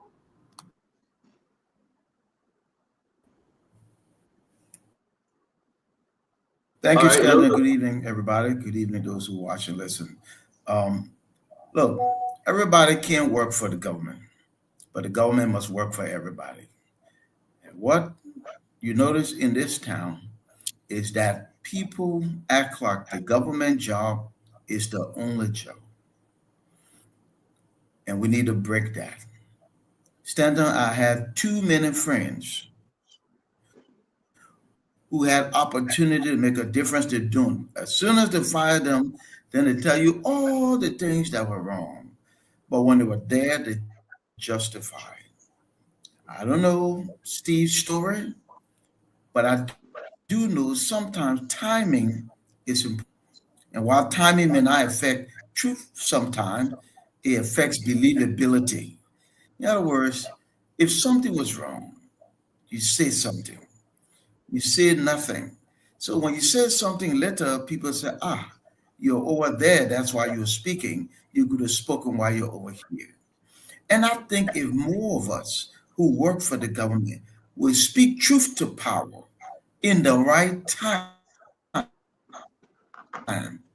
Thank you. We transform our Dr. Bobla, let's leave it there. Later. I'm sorry to interrupt you, Dr. Bobla. Maybe you want to go out and come back in. Your internet is tripping, but maybe we'll manage it. I'd like to bring in the Labrador Petroleum Refinery. People say company. I want to bring in the MD MS12 for LPRC. On the new consignment today, Nelson, can you upload all this video and picture that Spoon ran today? And let's just question MS12. Let's listen to him for 30 minutes to 1 hour. Let us explain to our audience, the people following us, exactly the government intention on this great domain. And, you can put what you want to put in it. What happened today and what we saw today for the very first time in almost 40 years. I want to say, Mama, we can't get to you on the Steve Zago issue. We'll get to you when we get done with MS12. And again, those of you that are in the back will be bringing you on, but let's just allow the space now to welcome the MD MS12. MS12, welcome to the show. It's good to have you on. Because you are our guest, let me elevate your status on our set. Welcome, MS12. It's good to see you on. Thank you, Staton. Thank you so much. And let me say good evening to all of you on this platform. I'm happy to be on, and thank you for the invitation. You're quite welcome, MS12. You came out with a breaking news. News came up on Sunday about something that we have not seen. Maybe in my generation, I have not experienced that the Liberian government have got into the importing business to bring in fuel. For so many reasons, we want to give you the time right now to explain to the nation on our set the importance of your initiative, bringing in fuel, importing on behalf of Liberia. Well, I mean, before we go there, it's important to begin with what the statutory role of LPRC is, because I see that there are lots of confusion, on what are our responsibilities. It's important to lay that out so that members on this platform and Liberians who don't know what LPRC role is, can begin to understand. So we are, of course, as a state-owned institution, we have a statutory responsibility to import, to store, to distribute, and commercialize petroleum and petroleum-related products on the Liberian market. That is our statutory responsibility. It's an exclusive legislative right given to LPRC. That tax of importation for over 40 years has been consigned to private players, to importers. And, for the most part, what has been happening in between, when you leave petroleum product exclusively with the private sector, So this new administration, led by His Excellency Joseph Boakai, gave us a specific mandate to go at LPRC and begin the full implementation of our statutory responsibility. So we thought that one of the things we needed to do was focus on developing a plan that leads to the importation of petroleum products. And this is something we have been signaling for the last 1 year, almost 1 year, 8 months. 18 months. But it seems to be has not really, either deliberately, people did not pay attention, particularly those who are trying to agitate. The government, through LPRC, indicated that we will enter the petroleum market and we'll start at importation. Even though LPRC has the right to commercialize petroleum products, that is to even establish filling stations, across this country, as it's done in other countries, in Angola, even in Ghana, etc. Government is in the petroleum market. So, but in this case, with the presidential mandate, and of course our own statutory mandate, we decided it would be fair to stop at importation and allow existing players to serve as offtakers. That is, they will continue to service their respective customer bases, as is done in other, countries, right? A neighboring country. So I don't know whether it is a shock. People thought it would never happen that LPRC management would decide to go and do importation. So the purpose for this, Stanton, as you asked, is to ensure fuel security, to ensure availability and affordability of petroleum products on the Liberian market, to at the same time have some form of control on pricing, and to ensure fairness and market, a fair market competition. That's why the Liberian government, through LPRC, is entering into importation. We are not going into the retail market. We are not serving as distributors or retailers. That tax will be consigned from time to time to existing players. But as it's done in other countries, the government wants to make sure that we don't experience, this thing about petroleum shortage. You know what the consequences are when a country experiences shortage of petroleum product, even for 1 week, as it was done in the last administration, I think on 1 or 2 occasions, and you know what the consequential effect was. So part of the lessons learned is to prevent those kinds of things from happening, to make sure that we increase our strategic reserve. This is why when we went at LPRC, in addition to our plan to begin the importation of petroleum product, we thought that it was also necessary to increase our capacity to hold more product in the country, to increase the storage capacity at LPRC. And thankfully, we embarked on that project. The project is at 95% completion rate. Hopefully by the end of September, we will dedicate that. We also said that in order for us to demonstrate seriousness in this business, we have to increase our testing capabilities. We are now at the end of this month, hopefully in 2 days' time, we'll be completing the construction of a modern petroleum testing laboratory at the LPRC, to increase the scope of testing for all kinds of grades of petroleum products in the country. So we are increasing our capabilities. We're increasing our strategic storage capacity for the purpose of increasing reserve and continue to service the Liberian market. This is the purpose, Stanton and members on this platform. The government has no ill intention, but it's to make sure that we participate in the market in such a way that there is fairness in pricing, there is availability of product, affordability, and all of those. That is the purpose across the region, the sub-region. Thank you very much. That's the purpose for this initiative. Again, MD want to say thank you for even showing up on this set. We do appreciate you for that. You never, refuse to take our calls to answer our question. We're going to do one question across the board, and after that, MD, he was out a program, and I had to rush him out of there. So after your question, we can keep our comment when he leaves. So just get to the juice of your question, one question each that he can answer to his best knowledge. Let Okay. me speak to somebody. Let me speak to somebody on this platform, particularly Madam Richardson. How you doing? We're not hearing you, Dr. I'm Richardson. doing well. How are you? Okay, that's good. That's My good. man, you can't tell your team, you can't people's wife. My man, man. Let's stick to the issue. Let's stick to the issue, man. The man speaking of Dr. Money Richardson. now, you want to tell the people's wife? You see. No, man. You think Mr. Richardson looking at you? We don't have enough time. Amos, we really don't have enough time. Let's get into it. Amos, let's get into the seriousness.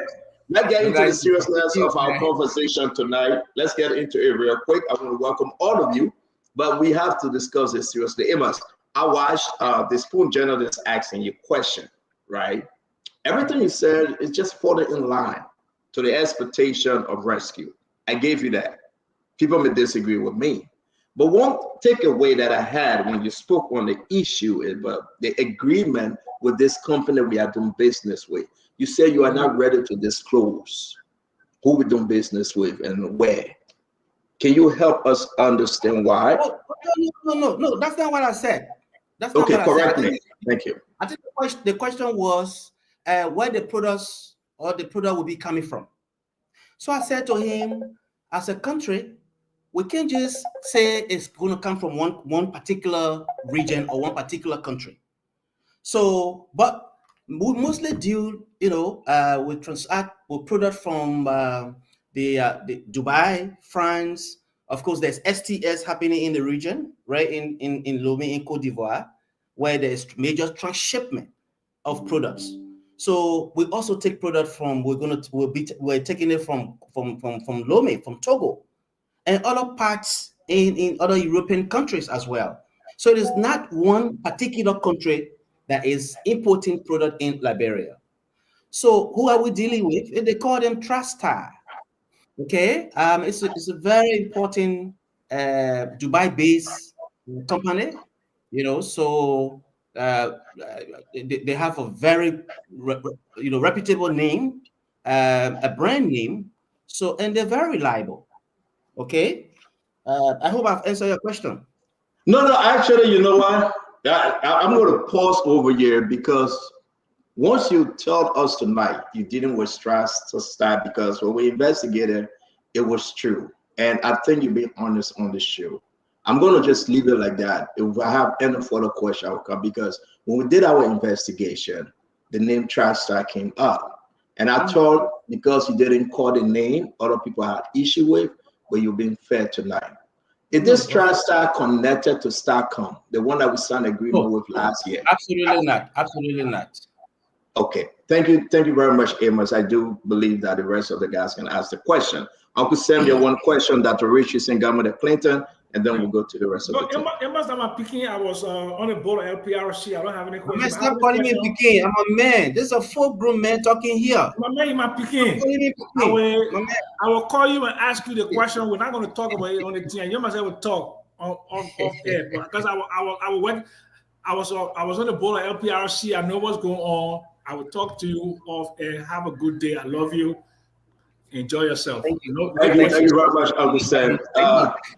Governor, coming before Dr. Richardson. I want to, Dr. Richardson, 1 minute. Governor, do you have a question for him?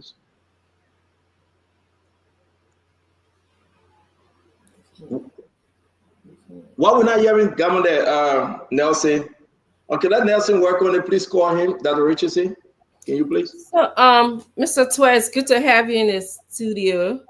My question to you is, do you think that LPRC should be a regulator as well as an importer of petroleum to the Liberian people? You said a lot of things you guys will commercialize, you import, you will do testing of petroleum. Do you think that LPRC should be the one doing this, considering that you have importers? So yes, in a way, this is part of our tax. Until we reach a point where one of the things that is in a cycle of players in the sector, of course, even in the government, is that, in a sector we have almost 3 different institutions. And this is very important tonight. It's good that you asked that question. You have NOCA, LPRA, LPRC. The petroleum sector in our country is very small. One of the reasons, or the main reason NOCA was established, was to manage the country's oil resources. From that, they born, different institutions. But we have a policy that, guides how the sector operates. Currently, it's been updated, the National Energy Policy. Of course, from our side, there's a recommendation that while it's true, institutions' functions must be separated so that there's no conflict. At the moment, oil has not been discovered in commercial quantity in the country.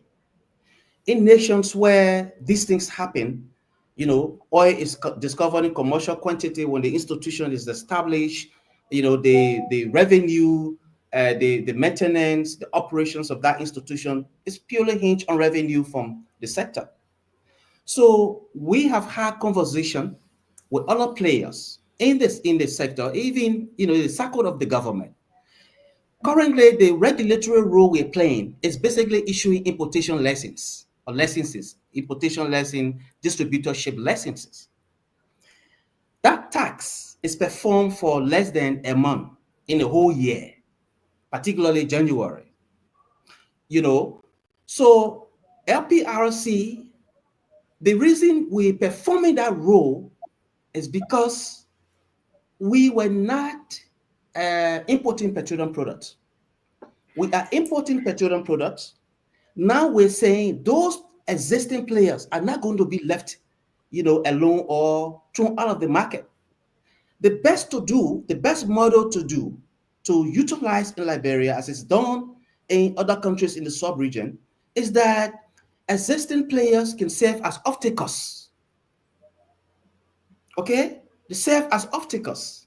So because we are government institution, you have to establish clear requirements for how you exceed to become an importer or a distributor. Those things have been done. So we are hoping that the work that is being done for oil to be discovered in commercial quantity is, of course, we're getting there gradually, so that we'll be able to establish other institutions where the maintenance, their operations are hinged exclusively on revenue, from our oil resources. At the moment, you have LPRAs. Institutions up there are struggling for survival. You establish another institution, then the government is going to be struggling to do budget lines, to allocate resources just for the operation of that institution. For what purpose? So as an institution responsible for importation, a tax with consigned to private players, we want to make sure that there is fairness in the market, that there is fairness in pricing, and that existing players can thrive in such a way where there is no profiteering, there's no cheating or undermining, which is exactly what we're doing. Over the last 18 months at LPRC, when you ask what is happening, ask some of the importers. Maybe 1 or 2 of them could disagree, but I can tell you a number of them are beginning now to work with us to make sure that we achieve together. When you ask them, we have been able to sanitize the sector. Of course, there are still challenges, but we are bringing credibility to the sector. They know that there's no biases and so forth, that everyone is being treated fairly and equally. So as a government institution, this is what we are trying to achieve, to make sure that when you are an importer, you consider an importer, you meet some of those basic requirements. So at the fullness of time, we work with other institutions to make critical decisions when it comes to whether the question of unbundling or how to make sure that institutions in the sector play their respective role consistent with our national development priorities. Amos, thank you very much. Dr. Richardson, thanks. Governor Clinton, let's hear you. Yeah, thank you. I don't think the idea of the government, of any government becoming a market participant, it's not a new phenomenon. Petroleum is a national security commodity, and usually when governments feel that you know, certain sectors is very important because of national security issues to get involved. So I've not read the LPRC Act, but if the Act permits the government through LPRC to import and distribute petroleum products, so be it.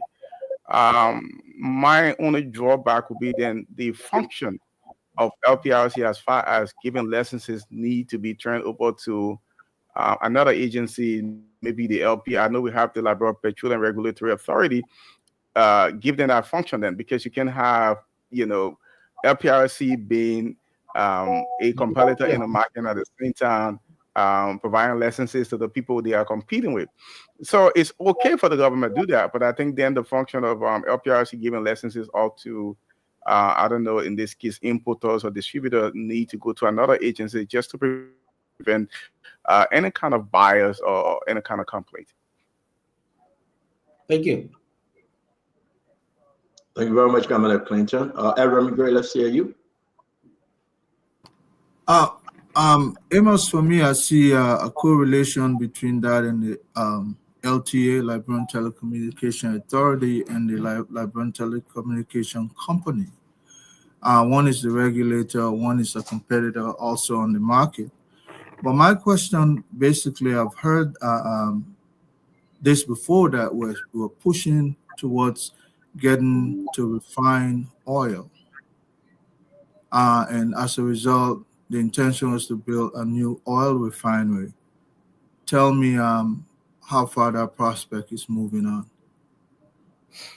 So I can speak basically to the construction or the plan to construct a refinery, because that one, the first one is upstream matter. So I'll leave it with Nuka, the capable men, I'm quite sure. But they've been doing great work over the last few months, accelerating effort to make sure that the sector is exposed, so that oil is discovered in commercial quantity. In preparation for that, as part of our responsibility on refining, is to establish a refinery in a country. So we have been holding discussions with different interested parties, but those conversations are still at the preliminary stages, because to construct a refinery, a full-fledged refinery, maybe with a capacity of 45,000 barrels per day, you're discussing anywhere around $500 million, or even more. So to mobilize, to leverage such a resources from the private sector requires conversations at different levels. The last time I think you follow, when the FOCAC meeting was held in China, on the sidelines of it, there were an MOU signed with some group to do green refinery, to invest in different sector. And one of the things was investing in refinery. We are holding discussions with that group, alongside with the National Investment Commission and other relevant agencies of government. I don't want to speak authoritatively, because most of the conversations are still at the preliminary stages, but it's something that the government is very keen on. We believe we have to work to prepare ahead of time, ahead of the discovery of oil in commercial quantity. That's why we are doing at the downstream sector, holding discussions with players to make sure that we have investors who will invest in the construction of refinery. Just today, immediately after the visit of the president, we had a team that also has been show interest. So we have conversation with them. There are lots of interested parties. So I'm hoping that we reach a point where we feel fully confident that when we divulge the information to the public, we can kick off, the implementation right away. The mobilization of such resources require different levels of conversations. Those are the discussions we are currently having. Thank you very much, Amos. Matter of fact, let me just tell you that we already have secured a land in the Buchanan Grand Bassa area for that purpose. So that's something, you know, we already kick-starting, doing the groundwork, the different mobilization in preparation for that. There are 1 or 2 MOUs that we've already signed, but again, I said those are all still at the preliminary stages. Amos 12, thank you very much. I'm going to bring in Paul Kennedy, Henry Fubi Henry, Dr. Boblet, and Abula Mame. You will take us home on this. Paul. Thank you very much, MD, for the work you are doing at LPRC. As you stated at the moment, LPRC is only going to be concerned with importing, and the offtakers can do the distribution. But you also spoke of making sure that you keep the prices low at the pump. How are you supposed to do that as a distributor? How do you control the prices at the pump when the commodity or the product is given to a retailer who goes to retail it? How do you regulate the prices at the pump, sir? That is a very fine question, Kennedy, Paul. It's a very good question, Paul. You see, this is why it's important for the government to have a say on the table. When we're doing bulk distribution to off-takers, we know the price on the world market regionally, and we do the calculation and can determine the pump price. So because we understand the whole supply chain network, the whole global supply chain network, we can fully determine, along with other players, the pump price. That way the government can influence or work with the private players who are importers also to make a determination on a price that is fairly determined. Fairly determined. That's one of the purposes for doing bulk importation.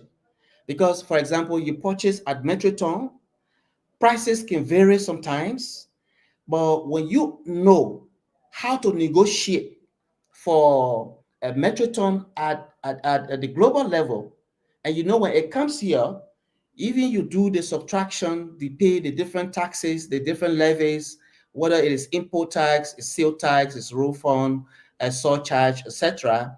At the end of the day, when those subtractions are done at the pump level, that will matter a lot for the government as well, because we want to make sure that whatever decision or determination we make along with the private players on the price, it is not detrimental to the people of this country. But if you leave that exclusively with one particular group of people, as it's done in the past or in other areas, at no point, at some point, you just experience huge hike.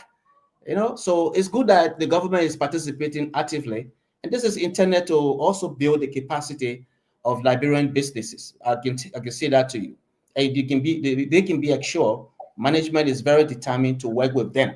Once we're continuing to make them to be the off-takers, distributors, etc. So off the back of Paul Kennedy question, let's just get into this. Some of the importers complaining. Now, let me ask you, when LPRC pay tariff, are you guys paying taxes to yourself as a government? No. We pay every importation we do. We will make sure that the government's sale tax is paid, import levy is paid, road fund is paid, what else again? Surcharge is paid. All those different taxes by government, they are going to be fully paid. It's not because the PRC is importing that we should evade. So you answer the question, and folks are watching you, Amos, and it's very good that you're answering this way for them to understand. At what rate will you put out a gallon? For example, first of all, who are you sharing with? Have you had a meeting with the importers, the distributors, the retailers? Management has already sent out a notice. Okay. I know this is pretty much new after almost 40 years or more.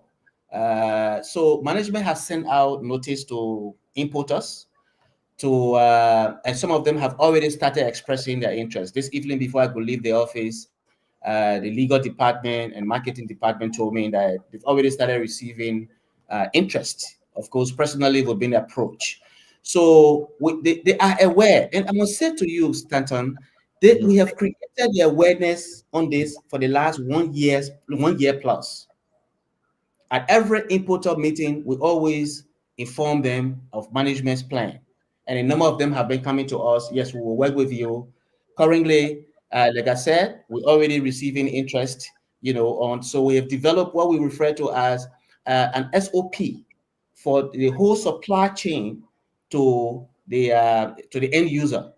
So this is something that we fully planned for, and we're going to work along with the importers. So real quick, I will bring in the 3 panelists that left because you got to go. But very quick, you are not taking folks out of business here.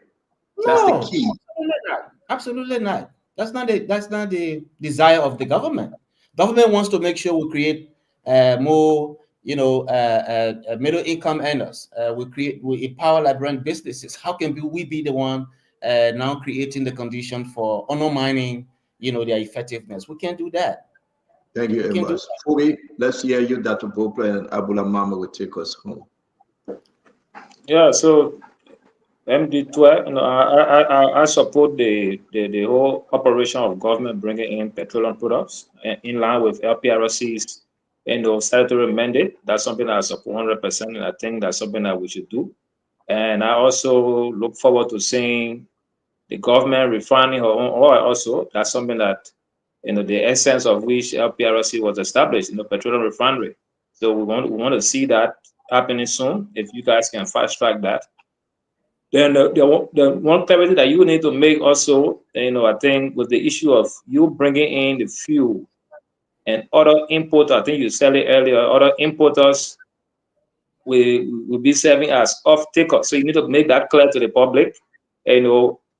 Are they still going to be importing if they so desire? And if they choose not to take from you and decide to bring their own petroleum product in, that's something that we need to at least get clear, besides just they being off-taker from you and looking at them bringing their own products. So we need some clarity on that. I think it will be good for the public. That's a very good question for me. I want to say thank you so much. Yes, we will not take them from the market, and we will not force anyone to work with us. The existing importers with licenses, they are free, they're at will to decide what they want to decide on their lesson, but the way the product that we're bringing in the country, the price alone, hopefully, is going to serve as an attraction, incentive for importers. For example, maybe a number of you may now understand some importers, or a number of them, struggle to arrange LCs with the banks.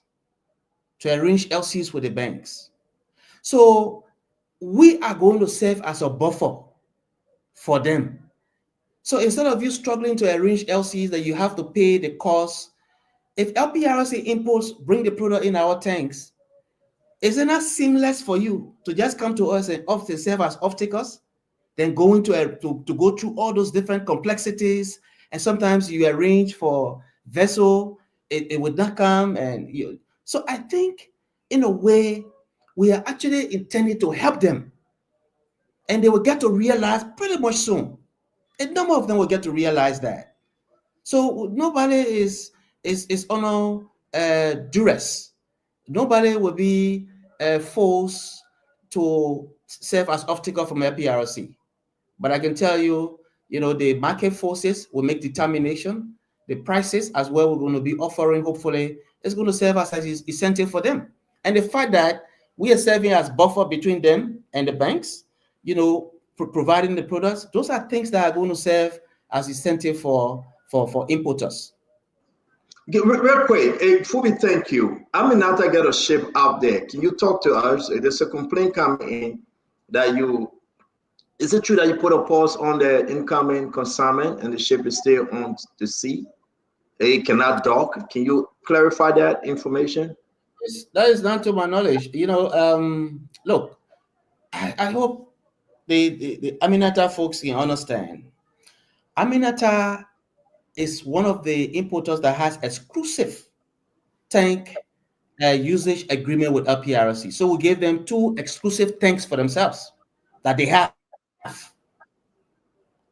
So sometimes we give them additional tanks when we don't have products in those tanks. Okay. You understand? In a case where currently they are occupying 2 of our major tanks, we put a PMS and AGO. So you can have one importer occupying almost 4 or 5 different, tanks alone. So I just wanted to clarify, to indicate to you So that's that the reason why they cannot dock the ship, because there's nowhere now to store what is coming in. They want to occupy more than 2 tanks, because what I'm receiving, and since we started this investigation, they knew you was coming. They are saying because now of your consignment, the disenchantment here is that they are not coming through. The ship cannot dock, nowhere to store the consignment because of the input of LPRC. All I can say to you, Stanton, is that Aminata has 2 major tanks. They have products in them. So again, there are other facilities that we consign to other importers. Aminata is one of those that have exclusive right, a usage agreement with us to use 2 or 3 of our tanks exclusively. And they don't even co-mingle.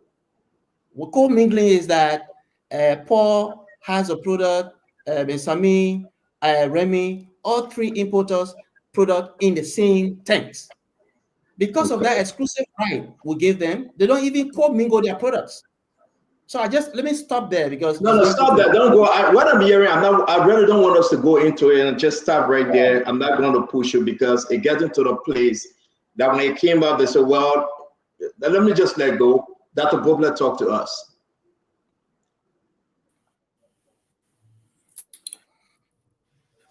MD Tour, thanks for being here. I appreciate the good work you do at LPRC. I gotta tell you, though, that some of what you're telling us tonight,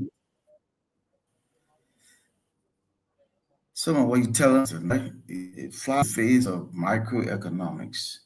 So let's look at it. You are the government. You are participating in the market. You're issuing licenses. You made a comment, and I appreciate that, because it's important. You said the market forces determine the price, because you cannot determine the price. You and all the other importers, you all import fuel, and once it gets in Liberia, it's a profit thing, right? So the price on the market outside of Liberia will determine to an extent the price here. So do you think LPRC, we already got Petroleum Regulatory Agency, do you think LPRC will be better as a holder of reserve and not an active participant in putting? In other words, you bring a whole lot of fuel and have this reserve, so if the nation ever needed it, we got it. And then let the other importers do the work, and then the regulatory agency can regulate them all, instead of LPRC being an importer and a regular. Do you think as a reserve for the instead of active? I'm sorry, Dr. Bobler, you. And if so, how do you? Dr. Bobler, you're going off, but let's see if Amos heard your question. Amos, just what you heard. I didn't get him. Sorry, Stanton. Yeah, you went off, Dr. Bobler. Are you still with us? Can you repeat your question? Yeah, I'm here. You hear me? I'm here. Can you hear me? We can hear you now. Yes, go ahead. I was just asking the MD, do you think it would be better if LPRC is a holder of reserve for the nation and let the other importers be the participants in the market and do the regulatory part, instead of being an importer, an issuer of license, and a regulator to a great extent? And part B is, how can your participation in the market lower the prices for Liberians? Because for the average person, it's availability one and then affordability. Answer any one of those you heard. Yeah, Dr. Boplet, yeah, the part I heard, which is exactly the primary objective of this government, to make sure that there is product availability and affordability. So LPRC can't just be a strategic reserve holder. In places where you have bulk strategic reserve, you have to do trade to continue to generate revenue while you're keeping your buffer. So in your argument is that LPRC should just be a strategic reserve holder for government. The product we are holding as a strategic reserve, what the funding is coming from to keep. So you need to keep generating revenue. That product has to turn around, be distributed to importers, while you are carefully planning your supply chain, ensuring that there is availability, that there's consistency in supply, so that you don't dip into your reserve. So again, because we were supposed to import petroleum product the last 40 plus years, and we didn't do it. So LPRC said we will give this responsibility, or we will invite private players to do this. But know that LPRC was importing before. So, and there are other countries that are importing petroleum products, and giving it to the private players to serve as offtakers. Again, you're doing all the other macroeconomic analysis. It makes sense. It makes sense when the government does not have the capacity like it was in the past in the case of LPRC. Now you have an effective government, efficient government, that is strengthening the capacity of state institutions to focus on performing their statutory tax. Then you say they shouldn't perform it. This is something that we got as a statutory mandate from the legislature. No, So, MD, yeah, you didn't understand me. No, you didn't understand me. I didn't say you're holding reserve for two reasons. You're holding reserve for two reasons. One is for national security reasons, so that we have it when we need it. But two, you can affect the market price with your reserve. If, for example, the government policy now is to reduce prices so Liberians can afford them more, then you increase supply from your reserve. Which is supply what will put a downward pressure on price. I'm not saying. Okay, so we are doing that. We are doing that. We are increasing. That's why we are constructing additional storage facility currently. That's 12,800 metric ton. And hopefully we're trying to mobilize resources to do additional one. Okay, to increase our reserve, increase our overall stock in the country, but at the same time, to in a way help to serve as a buffer to address some of the struggles and challenges that these importers themselves are faced with. We are with them. I'm having meetings every now and then with importers. I know what they're going through. A number of them don't have the capacity to even arrange LC. A few top importers you see. Okay? So this purpose is to make sure that some of these importers have the capacity. They can stand on their own. So circumstances and situation varies from country to countries. The great United States of America, I don't know if you're there, of course, is the largest producer of oil in the world. At the same time, is the largest consumer, the largest consumer of petrol product in the world, which you know about. They have strategic reserve, they invite private players, but the government is also a participant. So there's no crime. Our focus is to make sure we empower the private sector. Our importers remain active player in the sector, but that we are now moving into bulk importation. It should not place any fear in the midst of these importers, because we are well-intentioned as a government. I hope I've addressed your concern a little bit.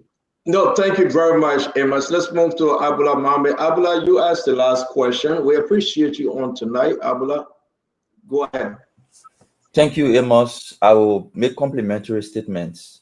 We really, really appreciate the bold decision when we talking about bold decisions that people can sit and say, oh, something different has happened, different in a positive direction. This is one of the boldest decisions, and we want to congratulate the LPRC for doing that. We know there will be concerns raised. Pay attention to those concerns. Say it hasn't happened in the last 40 years. It is possible that there will be rough edges. Pay attention to those rough edges. Don't throw them away. But at the end of the day, the decision is a good decision. It helps the country. It helps the smaller importers who are struggling to go and acquire partners to bring products into the country, even though they have license to do so. They don't have to struggle with acquiring finding ships to come. They don't have to struggle with finding letter of credits. They don't have to struggle with negotiating. They have it right in the country. They can go to the LPRC and use their license to get it and take it to their gas station and sell. Those rough edges, play around them, pay attention to them, and see how best you can salvage them as you go on. But it's a good decision. We really want many of these bold decisions that people will see and say something different, positive is happening for us. That would be my complimentary statement. Again, Mame, thank you, Dr. Richardson, Uncle Sam, Conan Fubi, Conan Edward, Great Fubi Heron, Governor Clinton, and everyone else.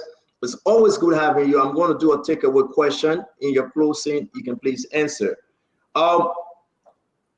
We had you on the phone about this Jetty breach, or how you guys call this. Can you address it mainly because of the allegation from the CNC political leader Musa Hassan Belete accusing you guys and accusing the lawmakers of squeezing him and squeezing money out of him? Well, what's the confusion here about this Jetty breach LPRC involvement? Who responsible for it? Who actually have talk to us, Amos, if you want to close on that. Sure, but I really don't want to enter into the politics that ability brought here, accusing his friends, his colleagues. Correct. So leave that and talk to her about that Jetty. Who responsible for it? It's currently the responsibility. This is we call it now in the sector LPRC Jetty. It runs through our storage, our PST, petroleum storage terminal. It goes straight. That's where the vessel breath, that brings petroleum product outside. That's where it's breath. So it's LPRC that does the repairs and management. We've been doing small scale repairs and management. It's reached a point where we have to do large scale maintenance work on it. So Public Works was involved. Of course, National Port Authority.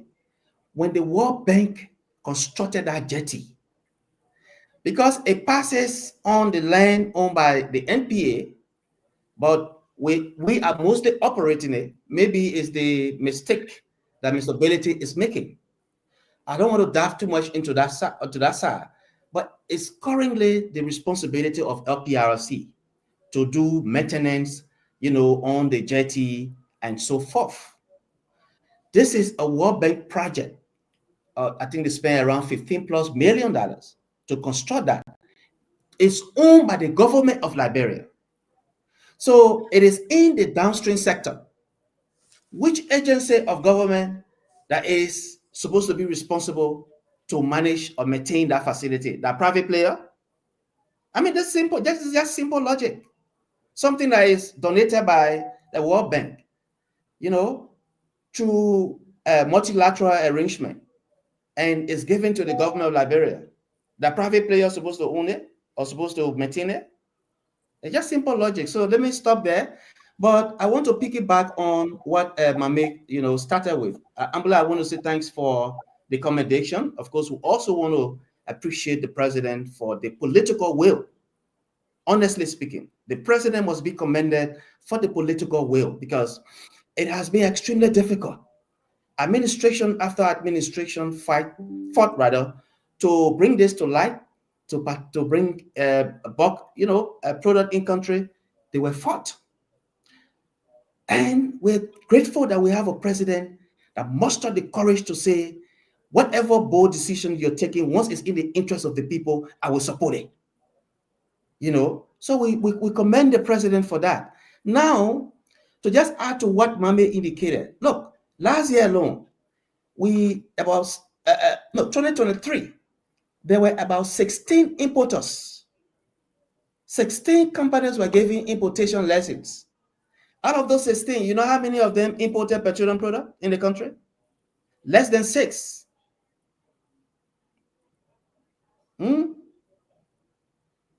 Okay. Fantastic. Less than 6. Staton, less than 6.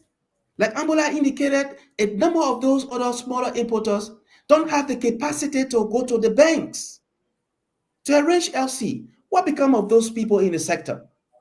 What do we do to give them some level of empowerment? Are we going to leave this with only 2-3 players, you know, to control the market? So I know that we can play the politics, but I think this is, like Mambe's indicated, is a bold decision by the government.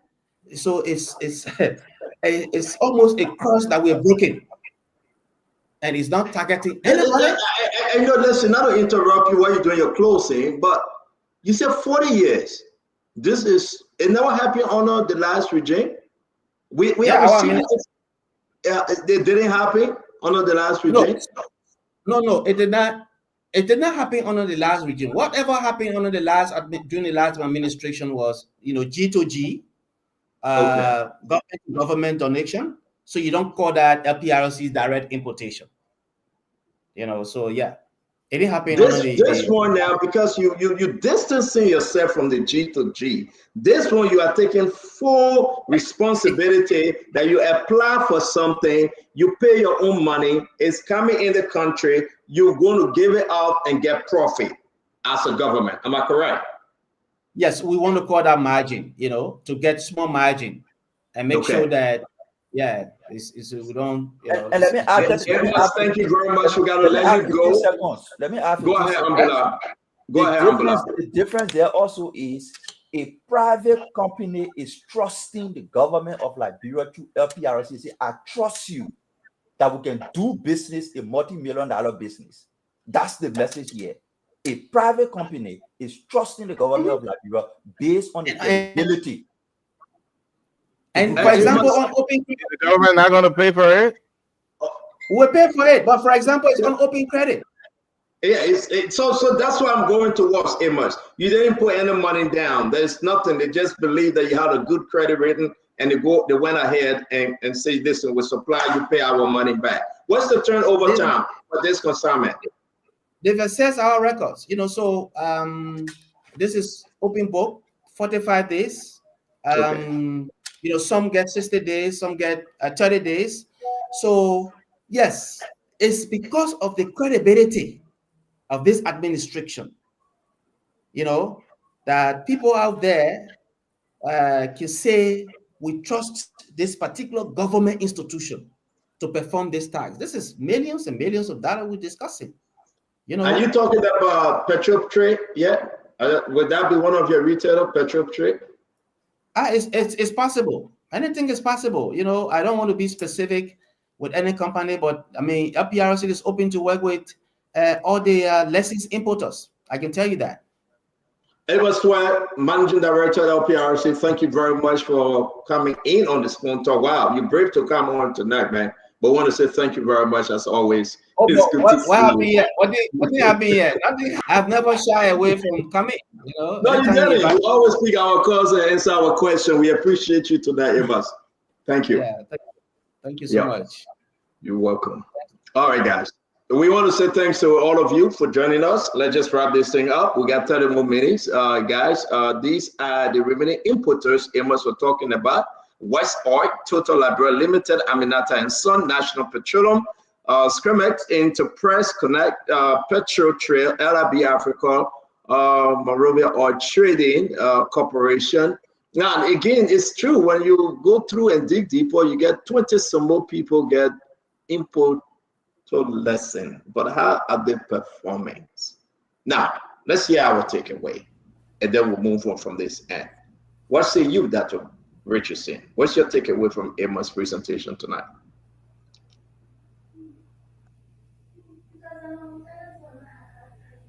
Me, I can't.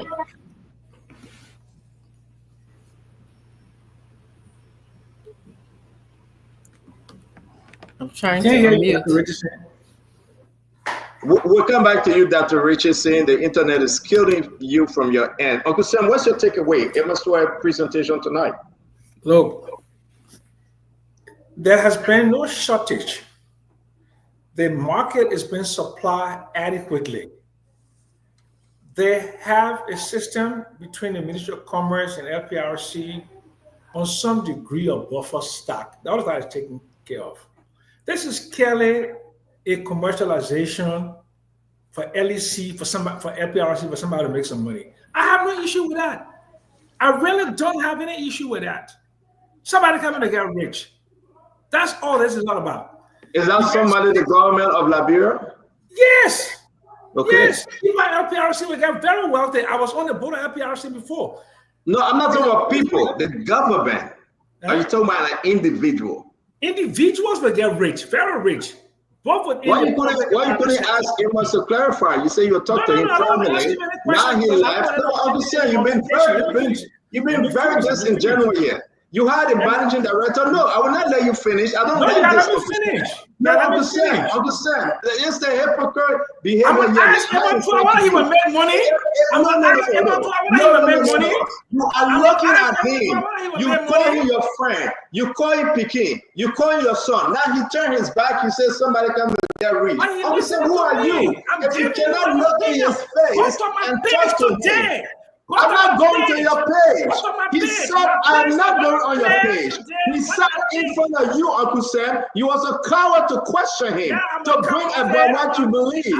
Now you say, Emma swear, I will call you, Emma swear. Pick up my piggy, I will call you. I come to call you. But you couldn't address it. How are you fighting for Liberia, Uncle Sam? Yeah, but let me talk my own. Tell your own, Uncle Sam. Let me talk my own, okay? Let me tell you something. It's not broken. They got 6 importers. 90% of them do something called collateral management. Their petroleum imports is financed by Swiss companies. They've been doing it for the last, I don't know how many years, post-war. Somebody decides, let's bring in our own fuel. Let's get our own margin. Let's make our own money. This will help to finance the 2029 campaign. Period. And a conversation. That's my opinion, based upon the fact that I work at LPRC on the board. Okay, no, the system is not broken. There is no. You ever saw gas shortage in the last 20 months? Thank you, Uncle Sam. We just give it 10 seconds to do this. We got to get to the other issue.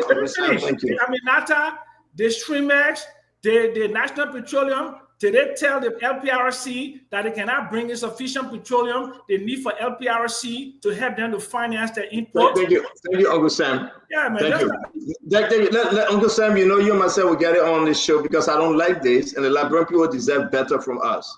The managing director of LPRC sat right by you. I'm asking. Sat in your dining room table. Sat right by you, Uncle Sam. You didn't say the jack.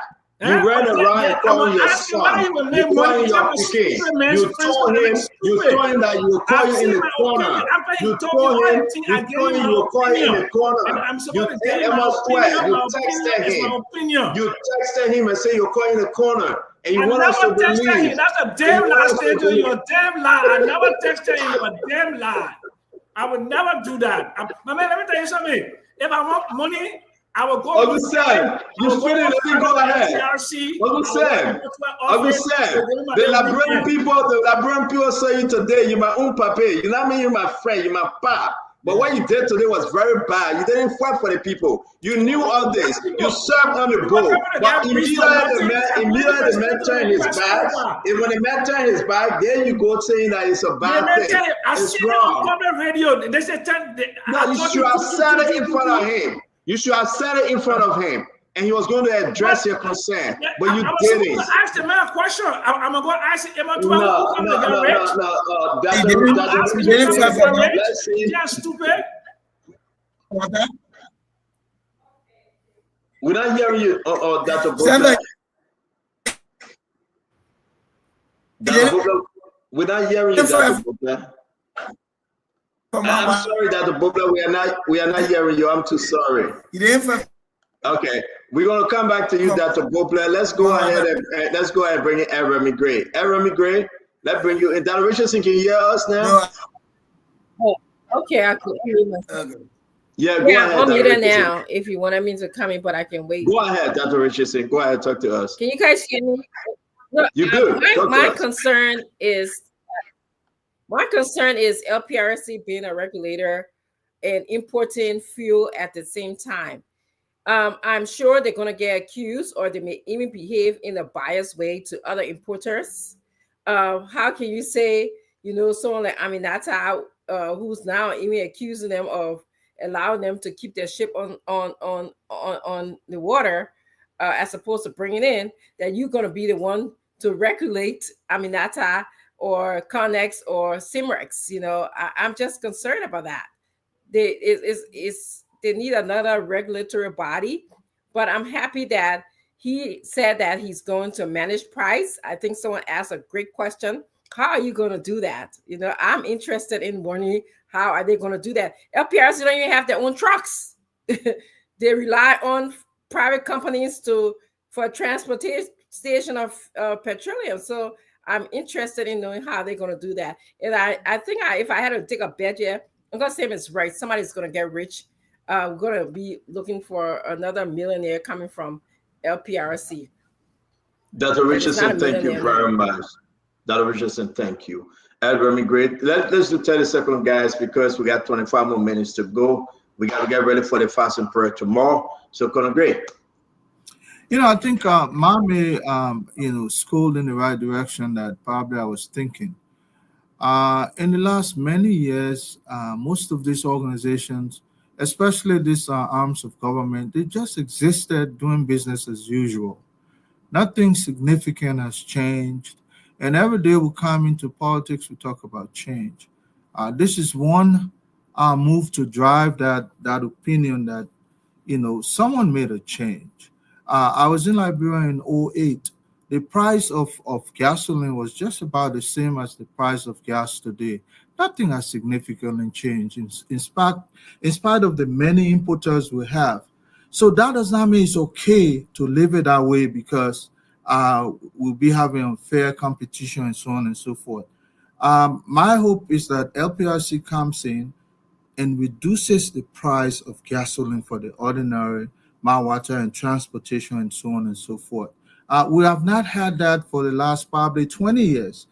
Price of gasoline has been just about $4.50, $4.80, just around that range. Even during the oil boom, when they were selling gas here, $1.45. Liberia never changed. It was business as usual. It's okay. So I think let them have something chasing after them. Maybe they'll come back and say, you know what? LPRC is reducing the price of gasoline, so therefore we're going to follow suit. Thank you very much, Conor Gray. Conor Gray, thank you.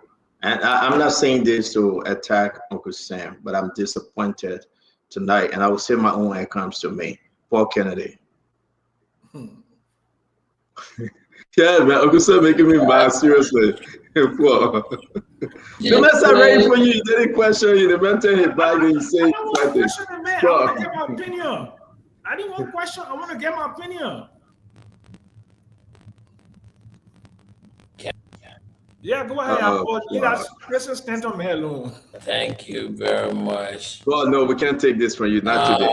Not today, Paul. Not today. Not today. Come back. Not today. No. You ready something that's stingray. The Fubi Herons, let's hear you. We'll go back to Paul. What's going on with your internet tonight? Nothing on internet. Well, It's been ringing everywhere. Well, not today. Just go out and come back in if you can hear us. You sounded very terrible, and I don't thank you. Fubi, let's hear you. Yeah, so look, the government is moving in the right direction. And I think one of the questions that we've been asking here is, what's the government project that they took over? At least the government have given you one big project to revamp, to revamp LPRC and bring her back to pre-war status. And that's a big project. So at least we can commend the government for doing that. And on the issue of people getting rich, on the issue of people getting rich, if private individuals will import petroleum product and get rich, why government can import and get rich? So extra revenue for government. So we should move that getting rich story from there, because at the end of the day, everybody that goes into a business, they want some margin to improve. But the bottom line is the Liberian people must have fair pricing, must have affordable, commodity on the market, and the availability should be also something that should be sustained. And government should not, like the question I'm asking, and the government should not coerce the other importers from taking from them. So if the importers don't want to take from you, they can bring their own at a competitive price. Fair enough.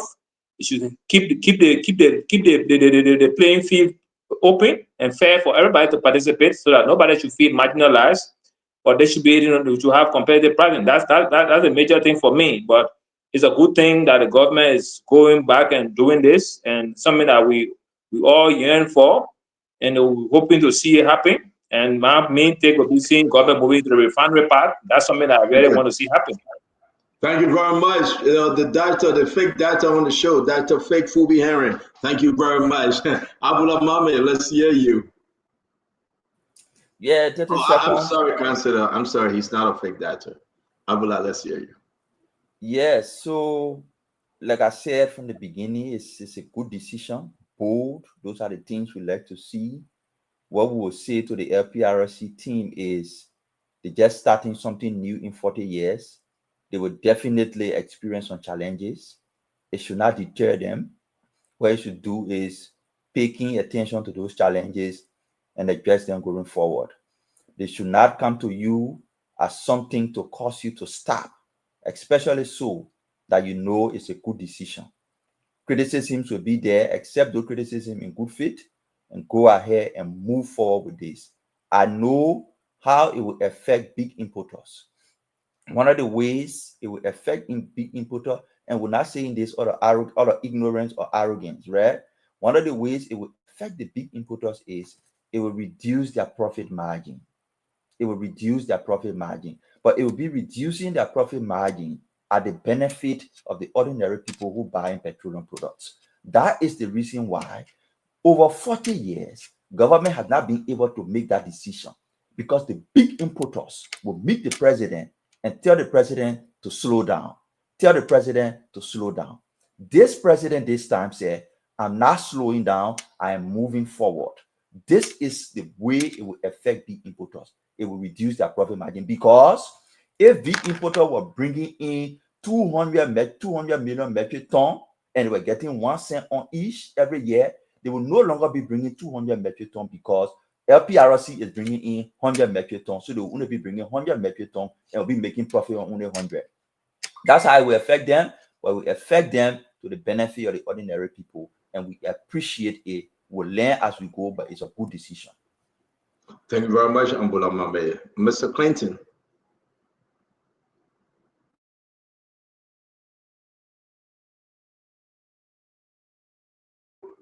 Can you tell Nelson to unmute you? You are muted, Clinton. Thank you. You hear me now? Yes, sir. Look, I started by saying that the idea of a government being a market participant is not new. I mean, if the government feels that it needs to enter a sector because of stability, price stability, or because of national security reason, then the government can do that. The concern should be whether the LPRC Act gives the LPRC the right to do that. If it does, then that's fine. What I'm concerned about is the LPRC being the regulator and a player at the same time. You're already talking about concerns from Amineta and other people who are involved with the market who LPRC is regulating. So it's just problematic to have LPRC providing licenses and regulating these people and at the same time competing with them. it's just so much conflict that it's not a proper thing to do. So if LPRC is now making a decision to enter the market as a participant, they have to turn that function over to another agency of government to do that. To ensure fair play. Again, like to Phoebe's point, as long as they are keeping the avenue open where other importers can compete, because that's the whole idea is to keep is competition, is stability, is to ensure that prices are low because of the competition. So it's to keep all those avenues open, allow if people now don't want to take from the LPRC, they can import on their own. But again, this is the most important thing here. Take away from me is that LPRC now needs to, give that function over to another agency of government to do. They can be the regulator and at the same time participant. Thank you very much. I'm going to bring Paul Kennedy. Paul, let's hear you. Maybe you're better now. Yeah, I'm way better now. No, you're not. No, you're not. No, you're not. No, you're not. No, you're not. Dr. Boble, are you better now? Well, let's try and see. Can you hear me? You're good, Dr. Boble. All the way in Liberia, you're better than Paul Kennedy in Maryland, USA. Talk to us, Dr. Boble. Look, Stanton, again, on the LPRC thing, we got to keep this all about people. And, when we hear, it's the law, the statutory this, that. Look, if all we're doing is following the law and the statute, but we're not looking at the end result, it's making us better. Laws been on books, plenty places. Slavery had law to it. Segregation had law to it. So at the pump, how is it playing out? Listen, Toy's a smart man, but let's face it, we're still being choked by this culture of the government must run it thing. The government needs to be the regulator, and the government needs to have reserve. When the MD said the U.S. government is in the market, no, U.S. government not in the market for petroleum. U.S. government have reserve. They do release from the reserve so they affect prices at different times or for special situation. They allow companies to be there and regulate. That's what we need to do here. For him to be a participant, importer, regulator. I like what Mame said, it's good the government made that move to come in, but then let's trust the market. He said the market forces, but then he's trying to affect the market. The market forces is supply and demand. Okay, it will continuously produce that quote unquote equilibrium price that Liberian people can afford. So what I wanted to ask him before he got off is, how is this playing out at the pump? Because I'm buying gas and it's expensive for me. So you can imagine for my water issue of driving a car or for my way in Mapu. So if this is going to cause downward pressure on price, then the value of our money standard goes up because gas is a necessity. Whether we own the car or whether we in a keke on the bike, all those people run by gas. I do think, though, thank you. Bringing a refinery back would be great for Liberia.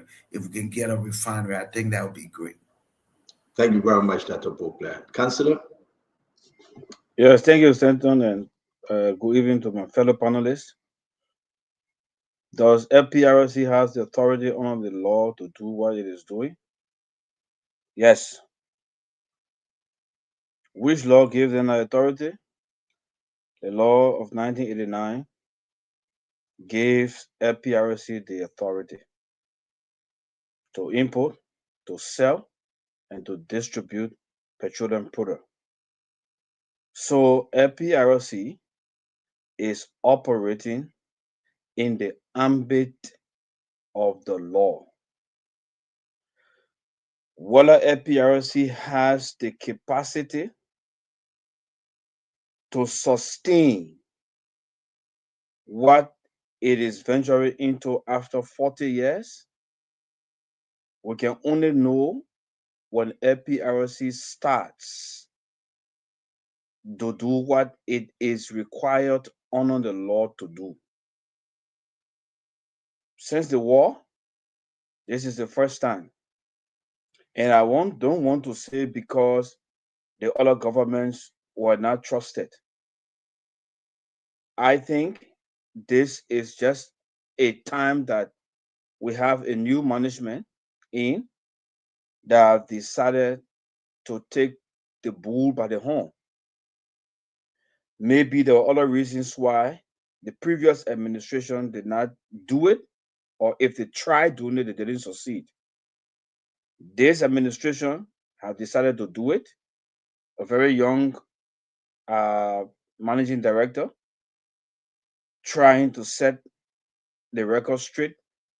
I think we should give him the support and ensure that it goes through well for the Liberian people.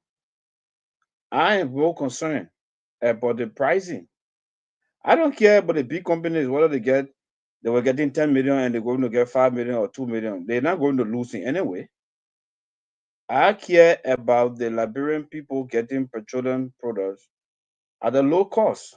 I told you yesterday about the fasting, the gossip, the rumor about the fasting, the 10 cent, the 1 cent that they say they can add on the petroleum cost that goes in people's pocket. And I'm concerned about those 10 cent, 1 cent, and 5 cent. And if those 10 cents, 1 cent, and 5 cent will be cut off, then it means the Liberian people, instead of buying gasoline for $4, and you take all the 10 cent, 5 cent, and 1 cent, they will be end up buying gasoline for around $3. The masses benefits. The small group of people who have businesses, they will complain. But like I think Paul Kennedy or Mami said, are they going to lose altogether? No, profit margin will drop, but it doesn't mean that they will not make profit. So the fact that they're going to make profit, they're not going to lose. So let's wait and see. The start of everything is difficult. No money in the country. We fight, we complain, we say this. The LPRC management, Seki Saye and Amos Tuet have been around the LPRC before. Those are people who are served in the system. So I'm sure they have done sufficient research and sufficient analysis about the aftermath of the decision that are going to be taken. Thank you very much, Councillor. Thank you. So that's my input. Thank you. Thank you very much, Councillor. Paul, can we hear you now? Are you good? Yeah, I think I'm good. Go ahead. I had to fast and pray to come back. Listen, the move is strategic, and if it is implemented with sincerity and integrity, and the administration does what they said, the intended purpose of being an importer is, it could make some changes at the retailing pump price. And now this is my thing. I would have preferred the LPRC keeping that money that is going to use to buy the product to bring to Monrovia to subsidize Liberian businesses that want to get into the business of importing the oil and distributing it on the market. Maybe, like I said yesterday, bring 2 or 3 more businesses on the market and increase the supplies on the market. Of course, that could help. But at this point, there is still no guarantee that LPRC bringing petroleum product will reduce the retailing price, because LPRC is not refining oil. It's buying the oil just like Shermax and all of the other market folks in the market are buying the oil. So you're not going to tell me LPRC will buy the oil $3 per gallon, whatever that price is. I'm just calling, and then it comes to Monrovia and sell it for the same price. No, that's not possible. Except LPRC is telling me, because it's a government entity, is willing to operate on losses or to break even only because it's trying to import to supply the market. So There's a lot that needs to be done there, and I'll leave it with Sam Jackson, with the economist on here, to do the economic analysis and tell us how the retail pump price. I'm an economist. I set the plan up. Thank you very much, guys. Let me do my closing on this real quick. I want to welcome all of you. While we come to the close, everybody will do their closing, and I hope tomorrow we have enough time while we're fasting and praying to discuss other issues. I think it was a good conversation tonight. I'm disappointed when Amos Swear, when he left, so many group coming up to say something different. I love to look in government minister directors in the eye and tell them how I feel. Listen to my brother Paul Kennedy. You had a question, why you couldn't ask the question? When Amos Swear, yeah, you asked something else. You had a question about whether I asked the same question. How it was going to change the price at the pump. That's why, Mama, I've been patient. I didn't interrupt anybody. No, but let me finish. Paul, let me finish. I beg you. You can come back and something. This is very much disappointing, you know. Everybody on the show to look at Amos Swear and tell him exactly what's on your mind, and he will be the better person to explain himself. Now, let me leave Paul Kennedy and that Samuel Jackson alone, the city planner. Let me leave them alone. Is this, listen, my fellow Liberian, is this a good project?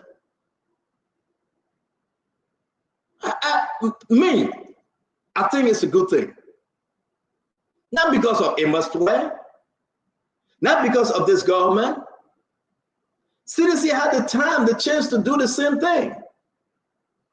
They did it only when we had shortages in the market. Everybody was on the thing. We were running to Sierra Leone for fuel, right? Y'all remember? We have tankers coming from Sierra Leone that are going warfront. We all saw it. It was G to G now. Maybe this is C to C. You can put it in the letter. Let's give it a try, folks. For 40 years, we didn't try it. Let's try it. If it doesn't work, let the great counselor say, may his soul rest in peace. If it can't fit, you must quit. So if it doesn't work, we try other means. But you guys want us to be in stagnation. You want us to just sit down and think about the past. It will not work, so we shouldn't try it. My fellow Liberians, let's try it. Try and try again. This will make the government rich. This will make stability. It will bring affordability and everything in the market. So be it. If it doesn't work, we will beat on the government and say you failed. Change course. And now we got 6 importers. I will rest on this. There were more, but we got a 7-year. Look at them. Some are doing better. The Scomex, the Aminata, West Oil, I'm hearing petrol trade. But some are suffering because they cannot even get bank LC to import. Amos Swear said 23, only 6 trying to operate 7. Let's be competitive. I'm hearing some people saying the Lord is bad. I spoke to some people today. The power that should be going to LPRA, that's not the power they have. They gave all the power to LPRC. The councilor is saying they can import, they can sell, they can even do retail. Then why you want to blame Amos? Why you want to blame LPRC? Let's go back to the lawmakers and let's change it. Let's give the power to LPRA. That's the regulators. So the only thing Joseph Yema Bwaka and this government is doing, they are implementing the law that was given them. We'll follow the money, folks. Uncle Sam was saying about the money, so he couldn't ask Amos Swear any question. He will call Amos Swear privately tonight. I said, my piggy, I won't be on board. He will do it. No, I'll say I can't get a for my money. I send it somebody for my own money. I send it for my money. I want my own money. But you gotta know that on the same speed. So my thing is that my fellow Liberian, let's try it. Let's say I have investigated how I know about Aminata ship on the sea. I have dug deeper. If Emma Store are going to lie tonight about trade establishing, because I know the company they are dealing with. But once you call trade establishing, I say, okay, but then the man is off the hook. Because you know what? Can we mute? Thank you. Because you know why? It was only because he called the right name where they're taking the thing from. Because I had all the stuff to tell Emma Stewart, you're lying, get off the seat and go home. But he admitted it. Let's try it, my people. Let's just try it. And I think this too is Liberia on a new dimension or new age. And I think as much as we beat on LPRC, they are doing pretty good right now. If Emma Stewart made a mistake, another government come, we'll order him, we'll order the entire LPRC, we'll ban them from leaving the country, and guess what happened? We investigate them. So everybody got to be on the P's and Q's, and let's just give this a chance, and let's just try this. On this note, I want to say to all of you, that was a beautiful show. We're going to go straight into our closing. Any other thing, we got to go get ready for fast and prayer. That's why we're stopping at 7 p.m. after the closing. Please, my people, one thing confusing me. I don't know if Mommy will fast because he's Muslim, because the fast they are different. All right? Mommy, I don't know if you fast. Are you fasting, Mommy? We're all fasting. We're all fasting and praying tomorrow. Okay, that's good. So my only thing here, the president didn't tell me what I'm going to fast and pray for. He said fast and pray, but he didn't tell me exactly what we're praying for. So you can, it's unspoken request. We ask Dr. Bopler to close up, and we all will go in the spirit of unison.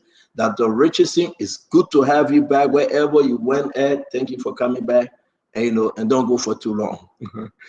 It's always good to have you back. My own Uncle Sam, I love you, Uncle Sam. You know, I love to see those videos when you're beating the fufu. It's good to see you. Gonna me great as always. I'm cooking my spaghetti today. I saw it today. Yeah. I saw it today. The Dr. Phoebe Herron, Paul Kennedy, Dr. Bopler, Councillor Good, Governor Clinton. My man, have our sympathy again. Thank God you're doing well in Liberia. We wish you well, Governor Clinton. Abula Mame, you guys take it away. I'm done. We'll see you tomorrow. We get breaking news. Maybe Steve Zago will be in studio tomorrow. We'll talk more about the LTM saga, what is happening. Something is changing on LTM. They are making an argument that you want to listen to. And we are inviting them on the show to speak to you, the Liberian people.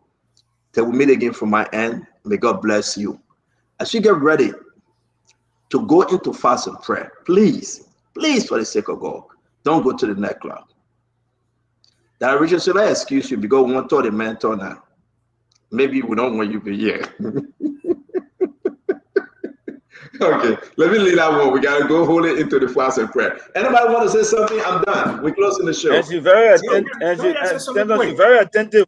Dr. Richardson is not happy. But let's do this, Uncle Sam. Dr. Richardson, do your closing real quick now. Let's start from you. We'll go to Uncle Sam and go around.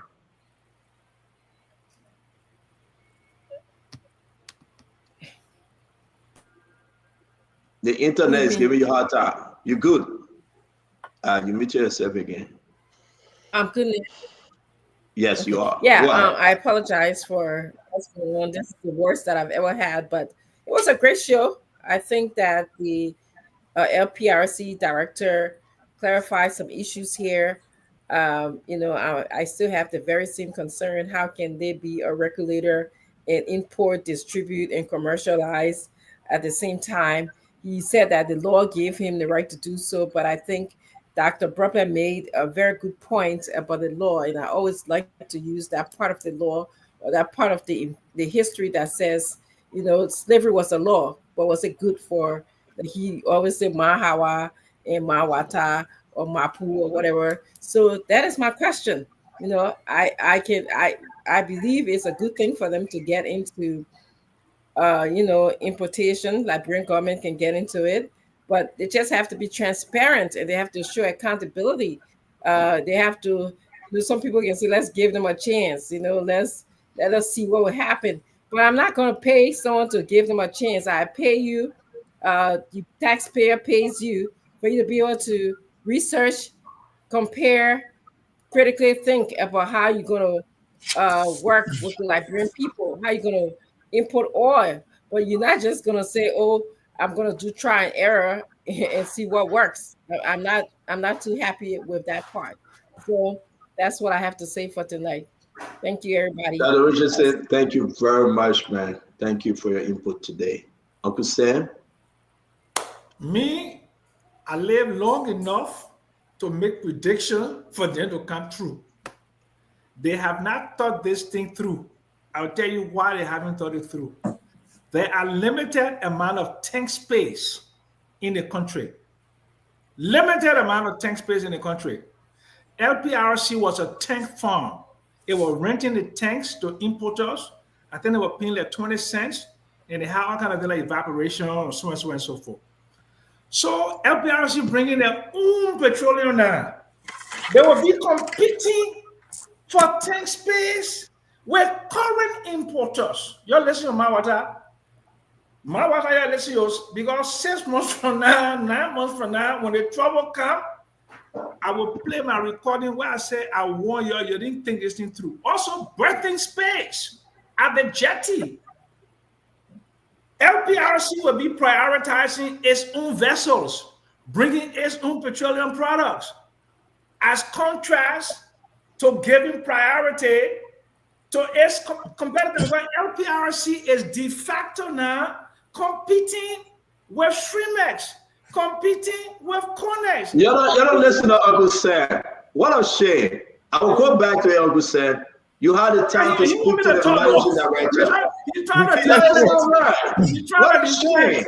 No, let the Liberian people just listen to you. Yeah, but let me finish. The managing director sat in for you. You choose not to say anything to him. Yeah, because I want to. You said you will call him on slow way. You said you will call him on slow way. I did not want to do a dialogue with people who I know that have their own pecuniary interests involved.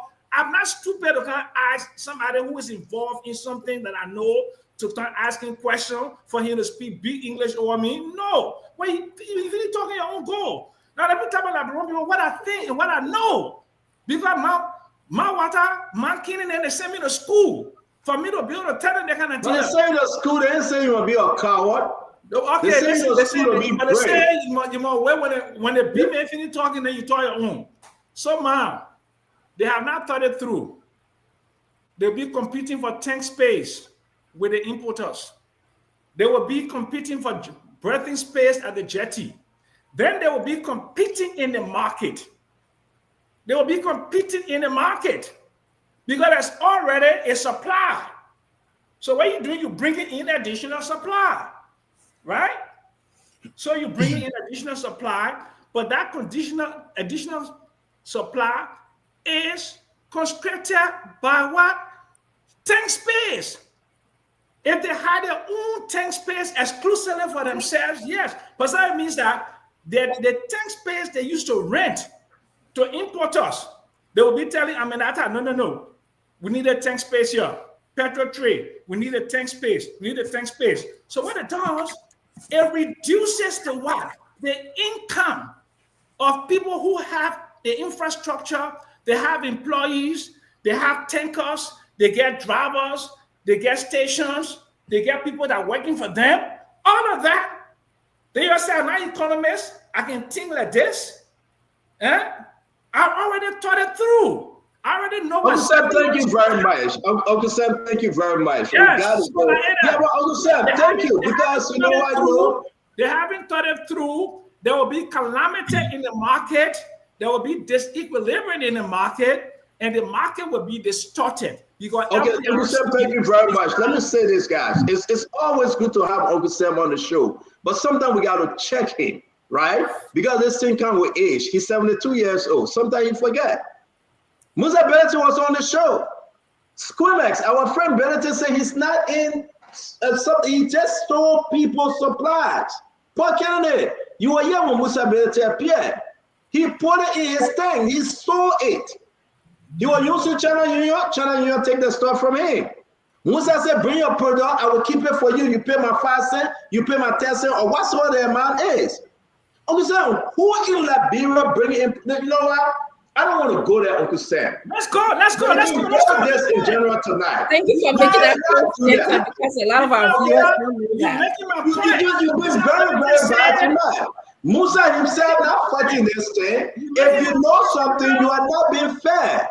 That's why I could have called on the show and we make this argument. I told Emma Square, I said you must appear and explain to the people and allow us to ask you the hard question.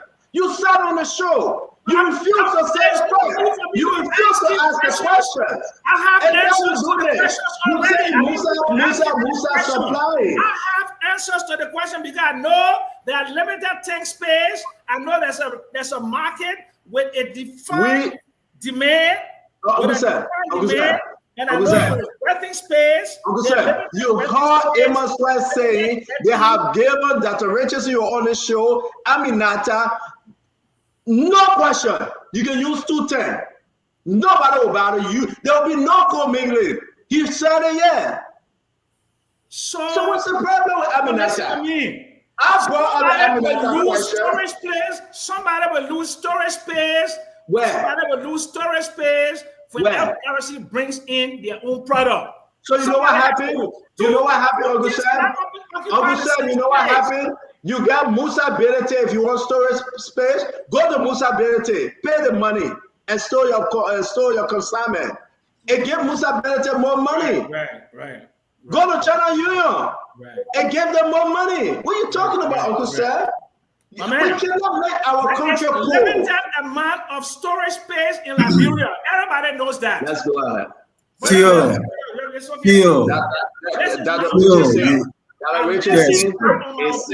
Dr. Richardson is 710.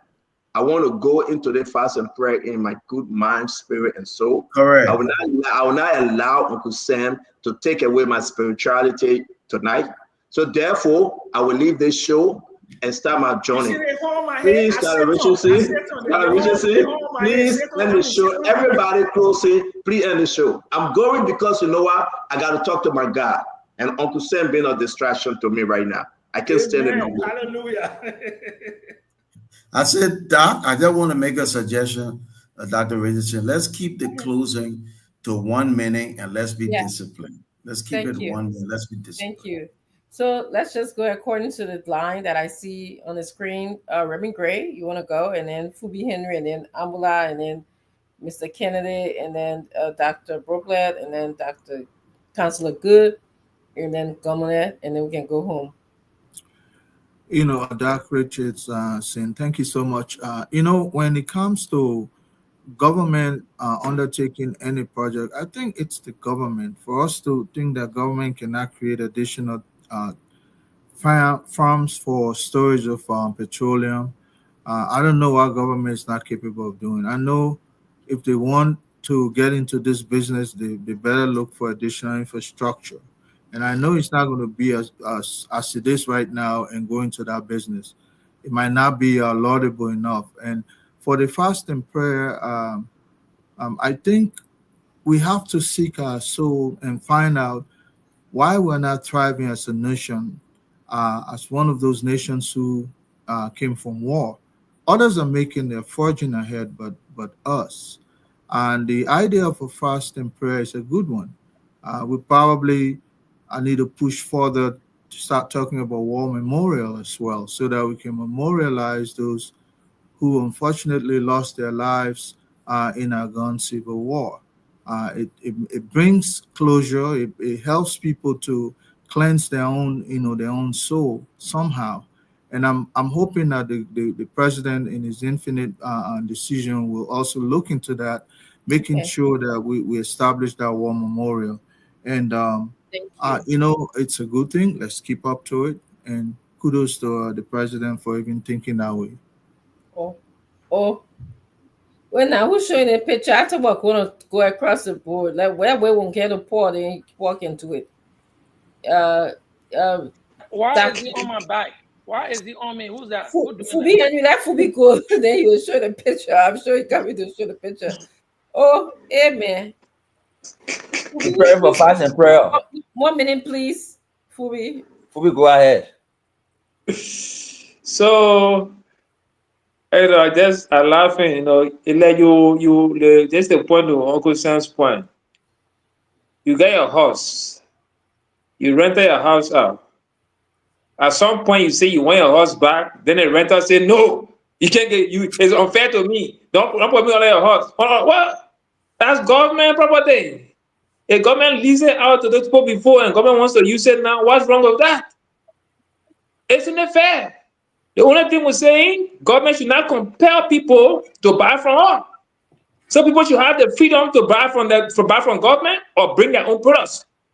And they should be, that space should be created. But you cannot force people, say, you cannot tell government, say, don't use what you had or your own property. Because you give it out for some reason. So now you shouldn't use it again. So let space be, because somebody will get rich, government will get more money, people won't do that 2029 campaign. What's that? We need to change that other mindset and let's focus. Thank you. Thank you. Thanks. Good thought. Mame?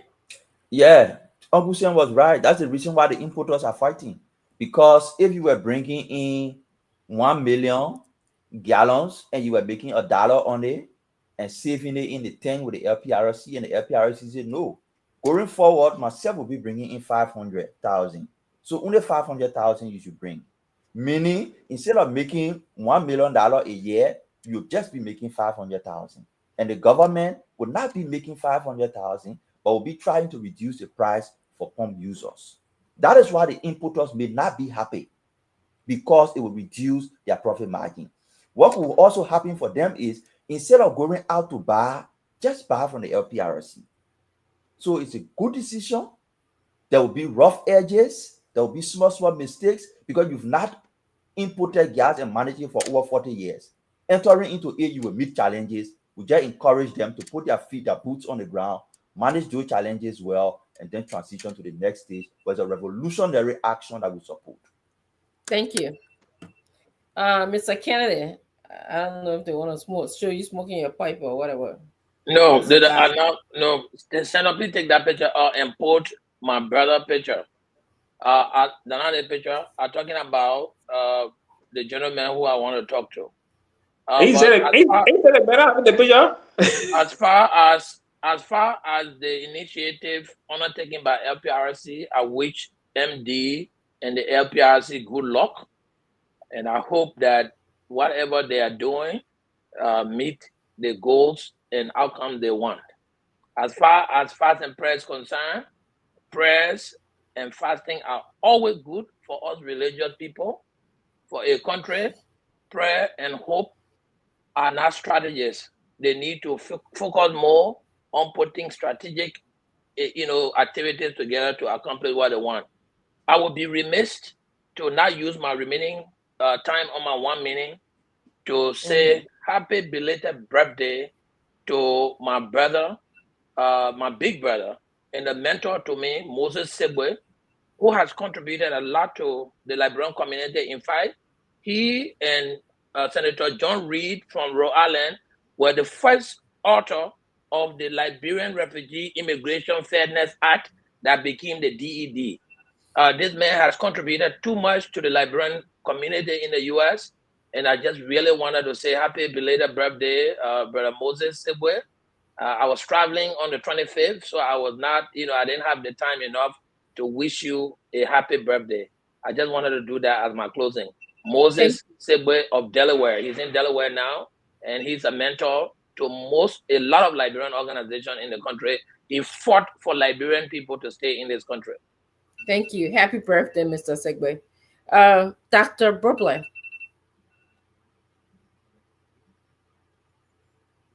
We can't hear you, Dr. Brooklyn. You muted. Please unmute yourself. That's unmuted. Can you hear me? Yes. Okay. Thank you. I have nothing against the government using her storage facilities. Yes, it does belong to the government of Liberia. From where I sit, though, I didn't see any market failure that necessitated a government intervention. However, now that the government is there, what I'm saying is simply this: make it work for the Liberian people. That's all I'm saying. Gas averages about 820 Liberian dollars. That's a little over $4. Your presence and involvement in the market make it work for the Liberian people so that we see downward pressure on price so that the value of our money and the purchasing power goes up. That's all I'm saying. So if you can explain all the things you're explaining, but if your involvement in the market does not leave people better off, then you don't need to be there. Also, we got to tweak it. Okay, you're an active participant now, but you're also the issuer of permits. That's a conflict there because if I feel like Councillor Gould is a big competitor in marketing strategy or XYZ, I can make it hard for him to get his permit. So we keep it on the market for 2-3 quarters. So if you're going to issue the permit, then you are now an active participant. It's a little problem there. But let the market work. And if prices go down or manage so they're not skyrocketing, then great. Then we're good and the people are better. Thank you, Dr. Purple. Councillor Good, and then Kamini Clinton will take us home. Thank you. Oh yeah, sorry, LPR, that's Mr. Sigway. LPR. Oh, Paul, give man, we are men. We'll see. Already, I mean, happy birthday, happy birthday, big brother. Liberian immigration fighter. Thank you. So, LPRC is not a private company. Let's get that one straight. LPRC belongs to the government and people of Liberia. LPRC was established to ensure that it provides, supplies, import petroleum product on the Liberian market for the people not to suffer, for the people to have affordable prices, and they are able to move about their normal lives.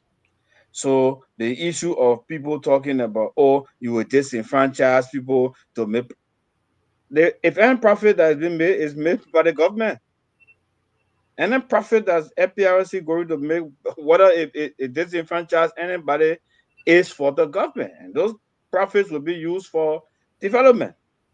So it's not going in people's private pockets.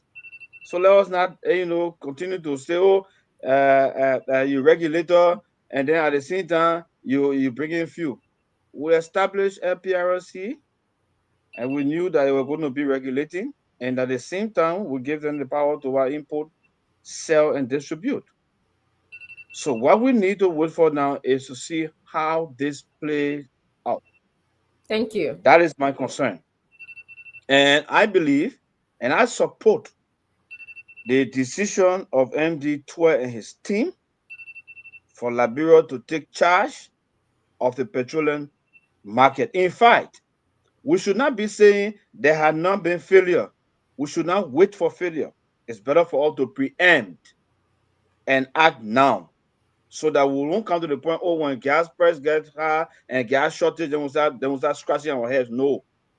So if this is going to be a preemptive measure, I will support it. If this is going to ensure that prices will be affordable on the market, I'll support it. Okay, and that's the thank reason you. why I'm waiting to see, because they have the authority. The first thing, before I close, the first thing we needed to establish is whether the LPRC has the legal authority. If anybody has problem with the law creating LPRC, let them go to the legislature and lobby for it to be Thank changed. you. As far as we stand, LPRC has that legal authority to do what it's doing, and I support it. Thank you very much. Thank you. Kamane, please take us home. Thank you very much. I think we've established that LPRC does have the authority to, import, distribute, and sell. I think the concern here is LPRC being a regulator and a participant in the market at the same time. I think there's the potential for conflict. I think there is the potential to, like Dr. Bupe alluded to, suppress other competitors if they feel that they have better strategies, so that the government can do well. But look, if the government believes and the law provides that they can do it, they can do it. We're just saying that care should be taken, and there should be fair play. On the issue of the breakfast of the prayer, the national holiday for prayers, I've said today that If the president believes he wants to close executive agencies so that government employees can go home to pray, that's his prerogative. As chief executive, he can issue those executive order or proclamation. However, I have been asking for the law that allows the president to close private businesses, through his proclamation. I'm yet to see that. I'm still willing to see that. I don't believe the president has that authority to executive order to ask private businesses to close. Just because he wants to, or he believes that people should go pray. So I think that's an overstretch of the president's powers. Okay. I look forward to, and this is like, but I think it's not just President Walker. I think a few presidents have done it, but I think that needs to be challenged. That if the president can just sit and decide that today he's going to shut down the entire economy because he wants people to go to pray. Again, he can do that to executive agencies of government, but the president should not be telling private businesses to close because he wants a day of fast and prayer. Thank you to you guys. The reason, if there is no law that prevents the president from taking an action, because the president has executive powers on the Constitution in terms of issuing executive orders. But if there is no law that prevents the president, then the law says that what is not prohibited, it is permissible. And so I will go to Clinton to say, if he thinks, and a group of Liberians thinks that the action taken by the president is wrong, then they can challenge it through the courts. But if the president's action is not prohibited by law, and when he takes that action, it is permissible under the law. I just want to make that clarification. Okay. Yes. Real quick, Doc, before we go. Let's be clear. The president did not say everything must shut down. In fact, according to him, we had to read that. The proclamation did say that businesses should remain closed. So you need to go back to the proclamation. The proclamation did say that the president is urging all businesses to be closed, and that is my thing. When you issue proclamation I'll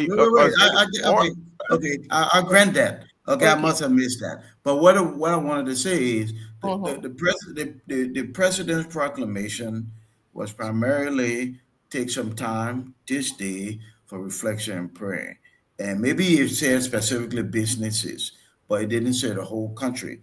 At Cottington, we decided we were going to close, and not because that's a national holiday today, and tomorrow will be a national holiday. Okay, guys, I think tomorrow we'll go into. Yes, tomorrow. I'm sure tomorrow. Pray. You didn't understand me. You didn't understand me. I said we'll close tomorrow. See you guys tomorrow. You didn't hear me. You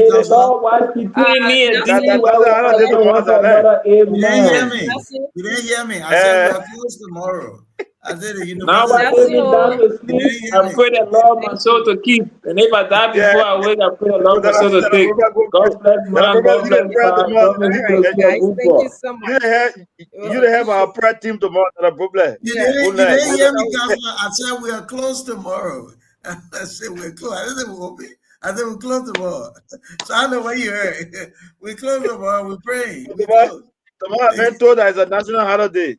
I'm trying to tell the proclamation. I'm not saying, but I'm told that tomorrow is a national holiday. So if it's declared as a national holiday, all the debates I've seen, and then it means that all businesses, and other houses and government houses will be closed. National holiday is meant for everyone to be closed.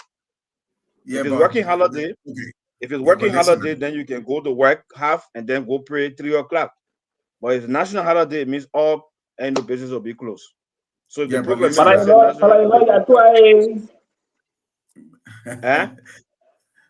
was speaking about fire law. Yeah, Galati Mark, but I was yeah, now where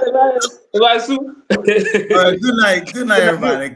Nephew Paul, don't forget, don't need that. Don't nephew. You understand now that you're my nephew. I know that. And Fubi is trying to to come in the family. And I'm coming. So No. Don't just tell that because Uncle, you know, Uncle get some authority. I know that. So leave that one. No, leave that one. We're talking behind the home. We're talking behind the house. But who is this Fubi to me? That is We coming. My man, first thing here, when Fubi won't come to my nephew, he can come to the uncle first. Yeah. He can say, I see something in the nephew house.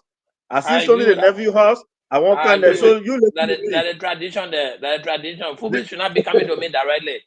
He must be going to my. He must be going to my the man uncle. everything passing around, he not come to me. That's why I say forget it. Play low. And then whatever the cooler he leave with my uncle, then we can divide that cooler. Yeah, we'll talk it. Yeah. So we should not expose our thing in the public. Yeah. So not coming there. That tradition. I know because the one I see, the thing Uncle seeing. Uncle seeing a real potential in-law coming in. Yeah. The tradition bigger than us. So we're not gonna guys, argue the tradition is bigger. Thank you, guys, for the day. It was nice. Good night. Tomorrow we'll see. God's willing. Bye-bye. Yes. Good night, Councilor Good, and good night to everyone. We want to say thank you for being here tonight on this edition of Spoon Talk. We appreciate all of you, your contributions to the program tonight. We want to say thanks to everyone who called in. To those of you who just played the listening role, we appreciate you as well for being on here tonight. Spoon Talk will be back on the radio tomorrow. You can make time to join us. I want to say thanks to Fernan. I see Adama, Boakai, and Sharif, Jerry, Yasia, Zayamolu, Comfort Giflor, Lawrence, Kiwang. Thanks to everyone for being here tonight. We look forward to a great show tomorrow. Until then, have a good night, everyone, and bye-bye for now.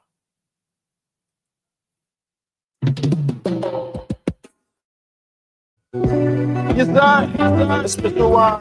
I'm the CEO, stand coming with the spoon. And your boy, right